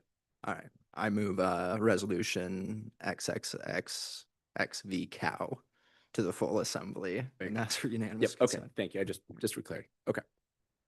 We've heard the motion, objection to the motion. Madam, I see objection, who would like to speak to it, Madam Mayor? Thank you, Mr. Brooks, for bringing this forward. I just don't think it's the right thing to do at this time. I'm concerned we don't have, while I'd like to hear that we want more public testimony, I don't think at our committee levels that it is the appropriate place to put them. We've had a lot of public testimony at our regular assemblies, and I can see where these would take over our committees and which is our work sessions. And to answer the question by Mr. Steininger, I talked to 7 mayors. First of all, Juneau meets more than almost everybody else in the whole state. And most people don't have a committee of the whole, and their finances are considered work sessions, and they don't take public testimony except for one limits it to 10 minutes, and I can't remember which one it is at this point. So I think there's other ways to get public testimony, and I also agree with what Mr. Smith said. When an idea is being formed, that's not the best place to take public testimony. So, and I'm really concerned about that hour meeting, at the lunch hour meetings, that 10 minutes could be a lot. It wasn't today, but it could be a lot. And we could, we've had 2 hours of public testimony in some of our recent meetings, and I just don't see how we're going to get some work done if we allow it at our committee meetings. Ms. Atkinson, then Ms. Wall, I'm just noting if you're wanting to actually speak. Okay. Thank you. I will also object. The mayor spoke to a lot of my concerns, but I think at the end of the day, there's a lot of ways to be for people to submit their testimony and for people to reach out to us. We certainly can be more proactive, which is why we've done some stuff like have a communications department that have active outreach so we can get that info and that opinion from our constituents. I think that's very important. But we're also not doing our jobs right if we're listening to constituents so much that we're unproductive. At the end of the day, we were here to do work. And I think it's very important to get public input on that work. But if we can't do that work, we're not serving the people who would be giving us input. So. I have Ms. Wall next. Thank you, Chair Smith. I'll speak in support of the amendment, or this version, attachment A. It is a trade-off, and I definitely, Mr. Brooks does a good job speaking to why we're considering it, and Ms. Atkinson and the mayor, speak to the, where there will likely be challenges. I definitely don't think it's appropriate to extend the amount of work that this body does. I think to get people to run for these seats, we need, it's already considerable, but I'm willing to get less stuff done to help the public feel more engaged.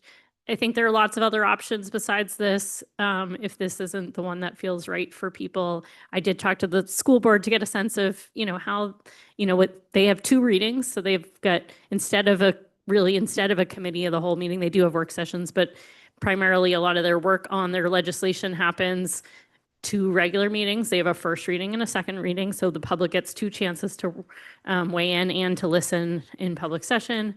And they allow public testimony at their committee meetings, and rarely people show up. So I'm a fan of experimenting and trying things. I feel like what we're doing right now is probably the best, but way of balancing that. But I think that it's worth it to try different things and at least see what the public has to say about this. So I'll support the amendment. Ms. Hall. Oh, this is a tough one. I reached out to former mayor, to former city clerk, and to 2 former assembly members. And then the one and only email I received on the topic was from another former assembly member. And it is problematic having, the public testimony on the night that we are making the decision. However, members can reach out to us in so many different ways, email, meet us individually, or, like we say, during the breaks in the meeting. But having said that, I do think it's worth a try. I appreciate what Assemblymember Wool said. If we limit it to 10 minutes only and agenda topics only, and is that, I guess that should have been a question, but, and if people don't show up, fine. If they do, cap it at 10 minutes so we can get our work done. And so I will go ahead and support this with some trepidation and looking at it as an experiment, because we do work so hard, and people have plenty of opportunity to reach out to us and provide their input.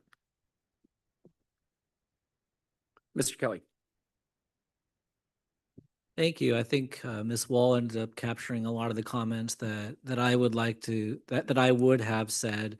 I think I've seen in quite a few spaces, sometimes people will say it outright when they're delivering public testimony. Sometimes you'll see people comment to you in person, or you'll see it on social media. People, they show up at the assembly meetings and they testify. And sometimes, like, we've already put like a lot of thought and a lot of work, like months of time and thought and work and effort into something.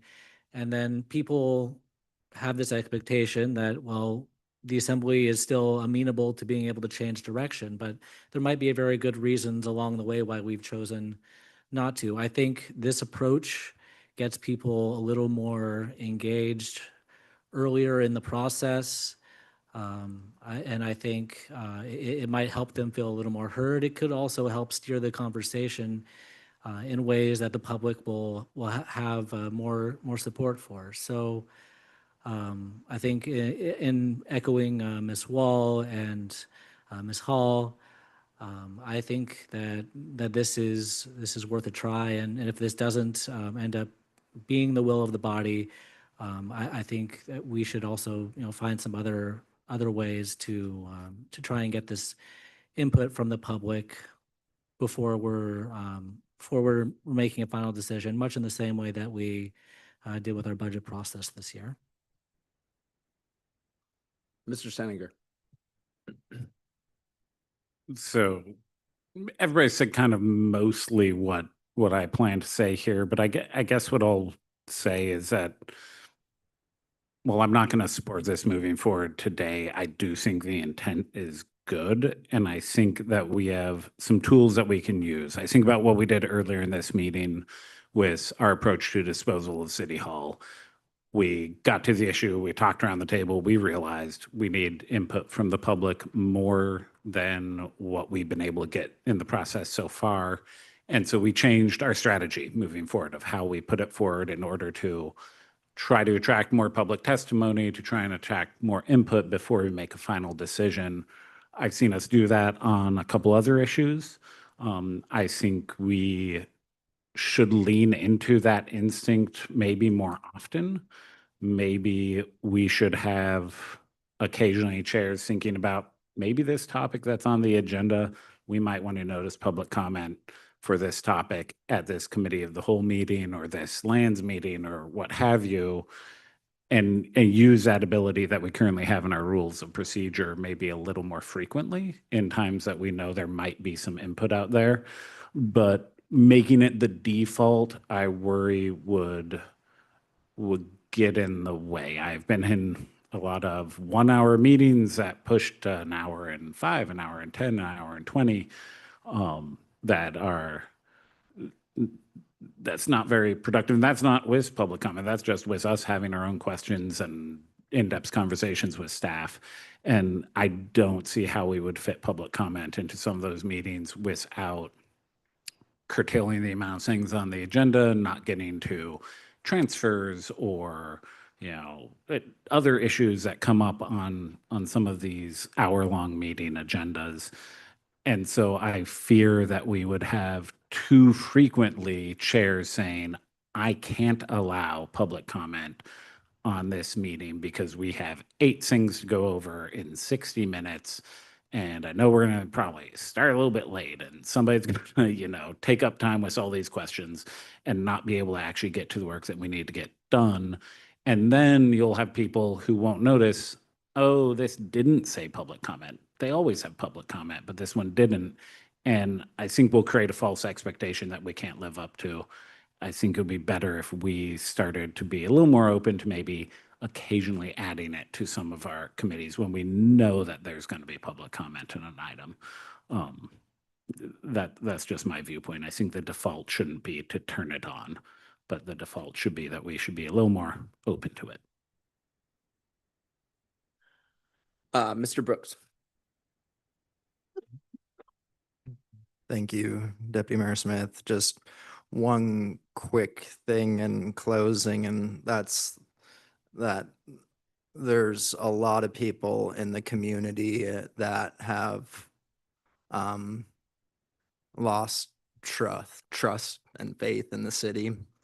And if we want the community to have faith in us and trust us, we have to show that we have faith in them and trust them as well too. And I think that this would be an excellent way to do that. Ms. Wall. Thank you, Chair Smith. Not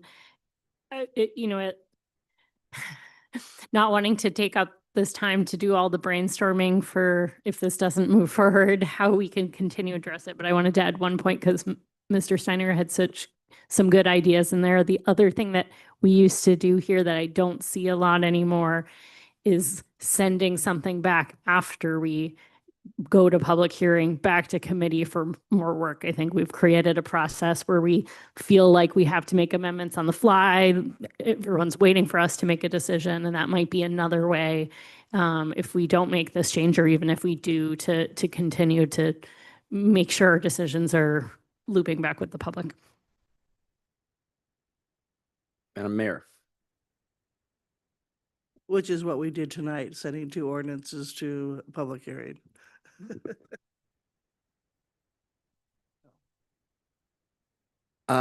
I will go. I think everyone else has spoken. Just a few notes. I guess I appreciate the intent of this amendment of this ordinance. I have concerns about the logistical feasibility of it happening or of it working. I think people have brought up a good number of reasons. I want to say we don't just have one committee that meets for an hour in a compressed time frame. We, I believe, have 3. HRC meets just before a regular assembly meeting. Lands meets just before the cow, and then we have the PWFC over lunch. I guess I would be open to this if there is a way to test it out, but I don't know if I'm ready to just say, yes, let's make a full-on change. I guess I'd want to know if we test it out, and I also would really want some more information on do other places do this because it makes sense, or is there a reason other places don't do it this way? I want to say, I have seen in my time many last minute pivots at an assembly meeting from a public comment. It is not great. Excuse me. Yes. Does Other municipalities in Alaska, this is not common practice, and I do not know of another municipality in Alaska, and nor did I meet anyone at my clerk's conference when I went last month. Very good. Thank you.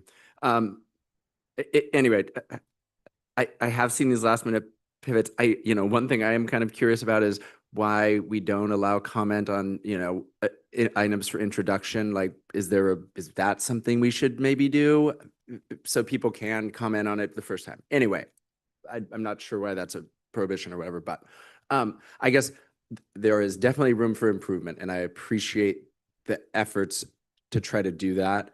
I just have concerns that this one would be like,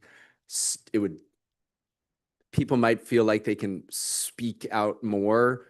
I guess I just want to also say the number of places people can do it. They can do it at assembly meetings. They can email, they can call, they send letters, and then the clerks like scan those letters and email them out. They can put them in our mailbox. I get texts. I have a cell phone that's listed on the website. People call me, people text me. Members hold office hours.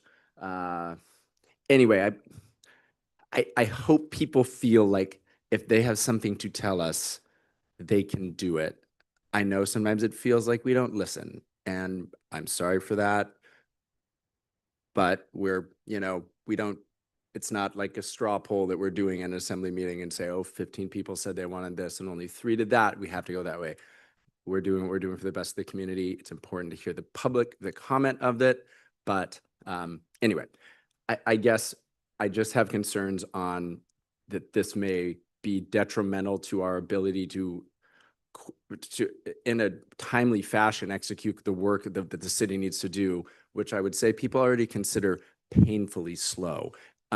So and there's good reason for that too. I'm not saying that's not a knock on staff or other people. It's just like, I think adding more time, it's like, anyway, I have concerns that would make us even less efficient and effective.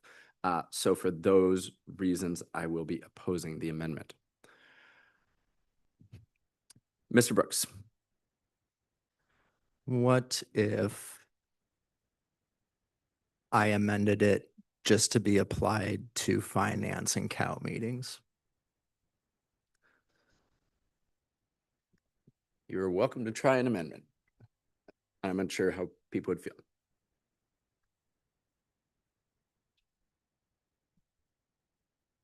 I'll let it go as is. Very good. We have a motion and there is objection. Madam Clerk, could you please call the roll? Thank you, Deputy Mayor Smith. For Assemblymember Brooks' motion to forward attachment A, serial number XXXX version cow, Mr. Brooks, Yes. Miss Adkisson, No. Mr. Steininger, No. Ms. Hall, Yes. Mr. Kelly, Yes. Ms. Wall, Yes. Madam Mayor, No. Deputy Mayor Smith. No. Motion fails with 4 yeas and 4 nays. Thank you, Madam Clerk. That moves us through attachment A. Moving on to attachment B. Did anyone have discussion? There's a brief write-up. There's the language in our packet of the draft ordinance or draft code language. Did anyone have questions? Would anyone like to hear from city staff on the topic? I'm not seeing any questions or desire to hear more. Maybe we can try a motion, and if there are, people can object for the purpose of a question. Madam Mayor. Thank you, Mr. Chair. I move attachment B. We've heard the motion, and seeing no objection, that motion passes. That moves us to attachment C. Again, there's the language in the packet. There are very good a kind of a high level rundown of some of the different changes. I think maybe sparing Madam Clerk the pain of going through all of it. Maybe we'll just ask if people have specific questions on the draft language change to code. And I do see a few. Madam Mayor, go ahead. Then Mr. Kelly, then Ms. Wall. Thank you. And Madam Clerk, my question is on page 8 of the amendment, line 322 and 323. It shall be general practice to establish committees with an odd number of members. And we have Public Works, Human Resources, and Lands that all have 4 members. Yes, that would be so that we would not have quorum. So we won't have as many split votes. Can I? Go ahead, Madam Mayor. But you're not asking us to put more people on those committees, right? It would be up to the assembly if you'd like to do that. But for any ad hocs, any special committees, yes. Okay, thank you. Just making sure. Mr. Kelly. Thank you. On page 15, line 574, I noticed we're striking out Systemic Racism Review Committee. I was just trying to find out the intent there. What we have listed here is the assembly and empowered boards, and we don't have any other of our advisory committees here, so it really felt out of place having it on here. Thank you. Ms. Wall. Thank you, Chair Smith. Madam Clerk, I'm going to put you on the spot here with a question I should have asked you beforehand. So if you don't have the answer, I can follow up with you, but because it's on my brain.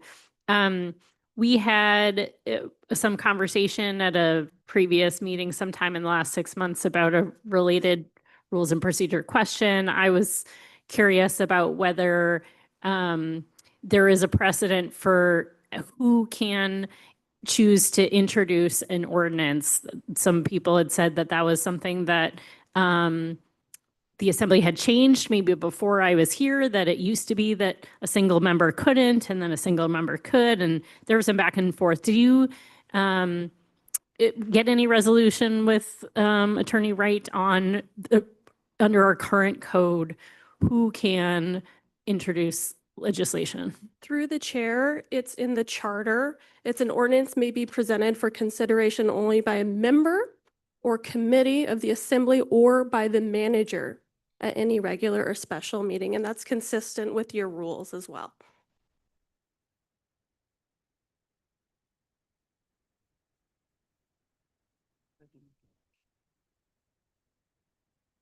Oh, I just had one random question. I don't know what page. Now my app just closed. I guess we did note in there that the committee of the whole and finance are work sessions. Is there a reason we didn't say that for PWC and lands housing? LHED. Next. Those are also work sessions.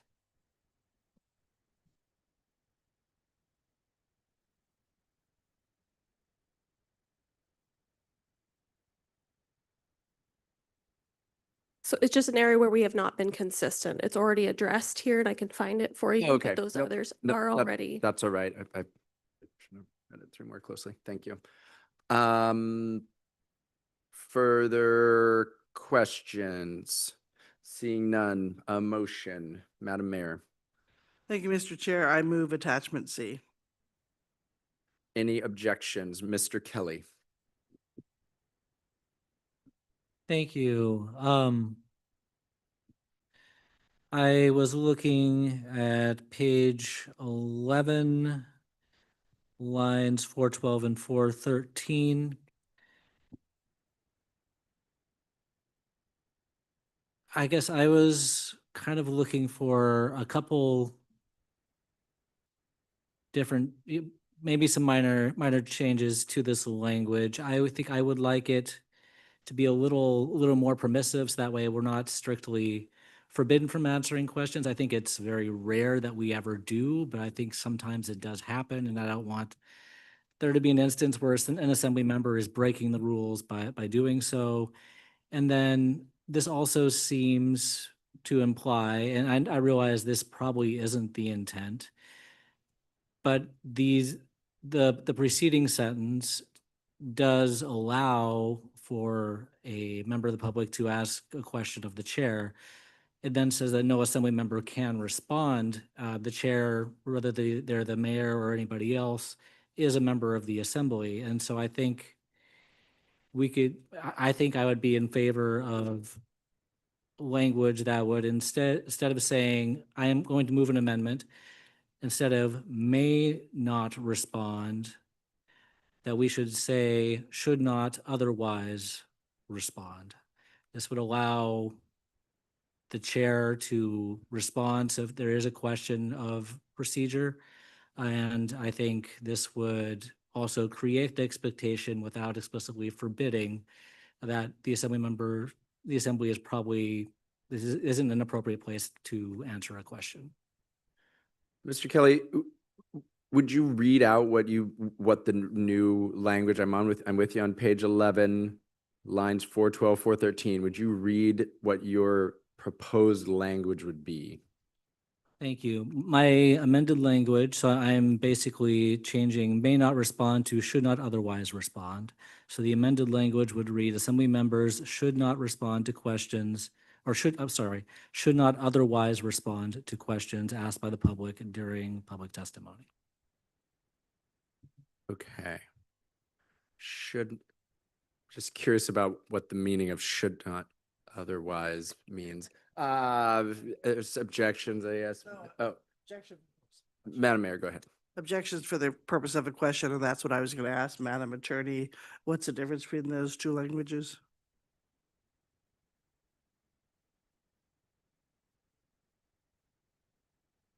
Is there a difference?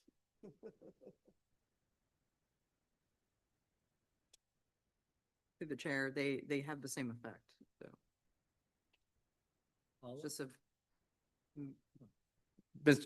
Go ahead, or did you go ahead, Mr. Kelly, on the language, or stand on the language? Okay, so just to follow up, so I would read this language to say, to understand that they could not respond with this, but wouldn't the word should be more permissive? through the chair, Yep. the word should is more permissive. However, when it says assembly member may not respond, that's saying may. Assembly member shall not respond would be the you cannot respond. So it's may is permissive, should is also permissive. Thank you. In that case, I'll withdraw my amendment. Thank you. That amendment has withdrawn. Further objections to the motion, Mr. Kelly? Thank you. There is a section that I think this could perhaps use its own attachment later, but I did want to flag this while we have this here. I was looking on page 8 when we're talking about how committees are decided. And there was a circumstance last year where I was on the Joint Facilities Committee with the school board, and I had a conflict, and I was replaced by another assembly member. It doesn't seem, while I feel that everything was on the up and up, it does not seem that there is a process that specifically spelled out to handle that. And I think that is something that I would like us to see language to deal with. So I don't know if it is the will of the body that we maybe come back and revisit this. That way, this is a more formalized and democratic process, since committee assignments are something that we typically vote on, and then we're changing out somebody for a committee because they have a conflict, but we're not voting on that. We're just doing it. So I was just suggesting that, I guess I wanted to see if there's will of this committee to maybe formalize that process, create rules and kind of a clear expectation of how that would work. Thank you. Thank you, Mr. Kelly. I'd maybe just kick it over to the attorney or Madam Mayor, did you have a comment? But I would take, yeah.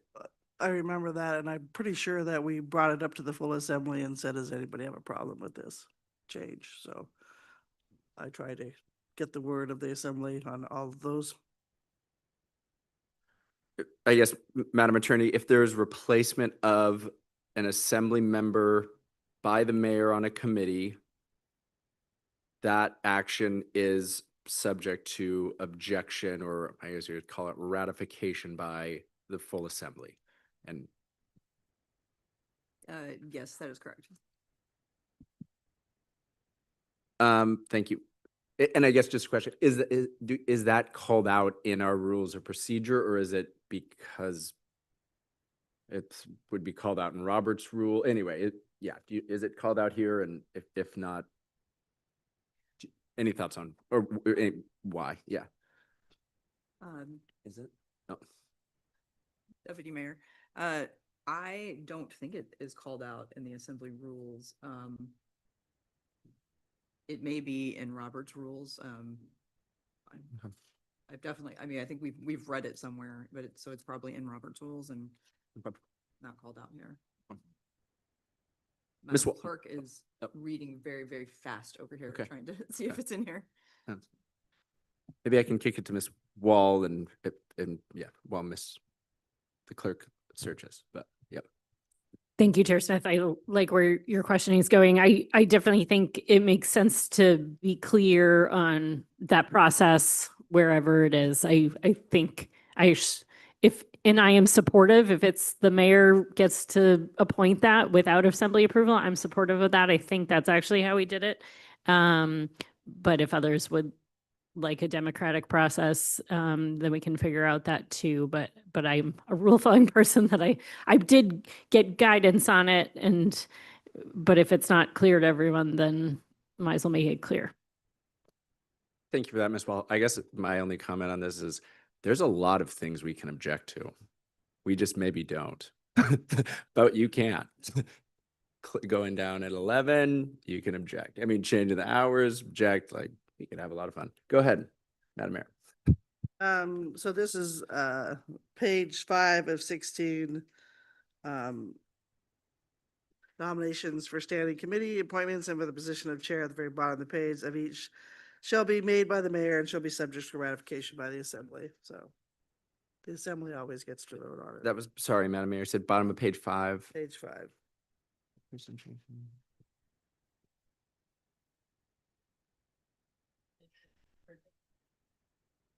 Shall.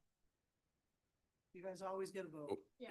Yeah, usually we just don't, I mean, usually we just don't object, but we could.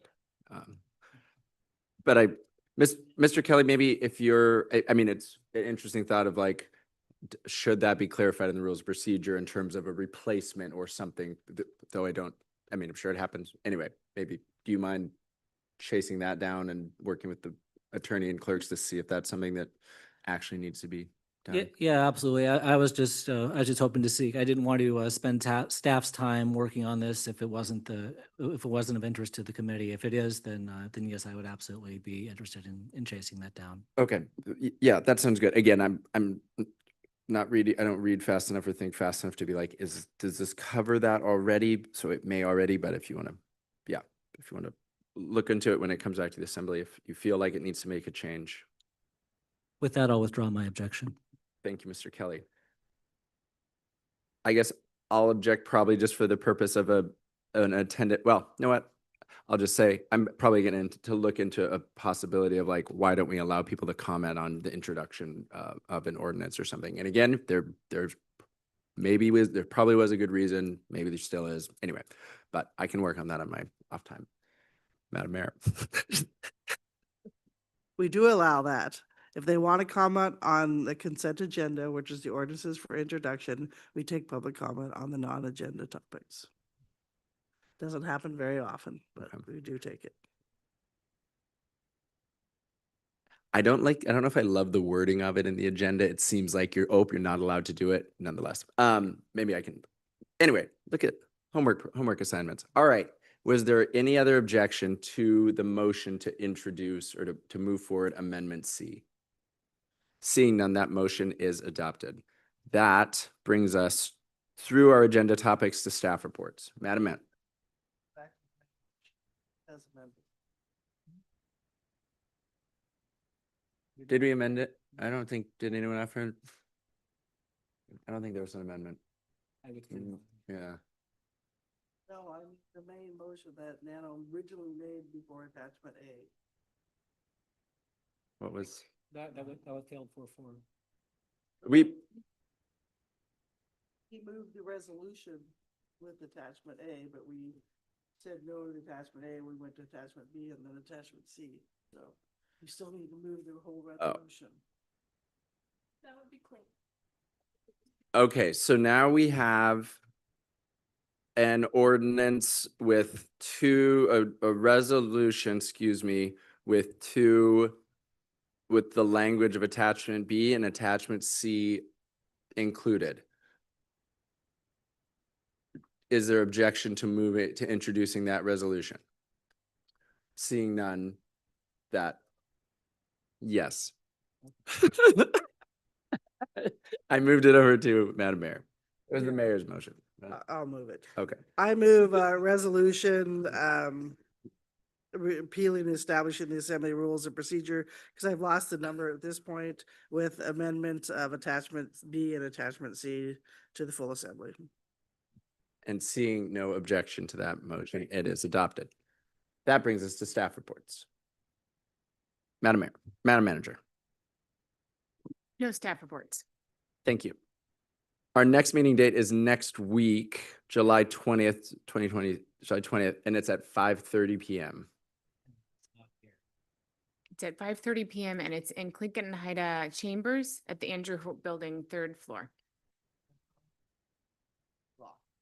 With a special focus on glacial outburst flooding, correct? Thank you. Yes, Yep. Deputy Mayor Smith, it is all GLOF and we will have Army Corps of Engineers presenting at that meeting. Very good. Thank you, Madam Manager. Seeing nothing else before the committee of the whole, we are adjourned at 8:25.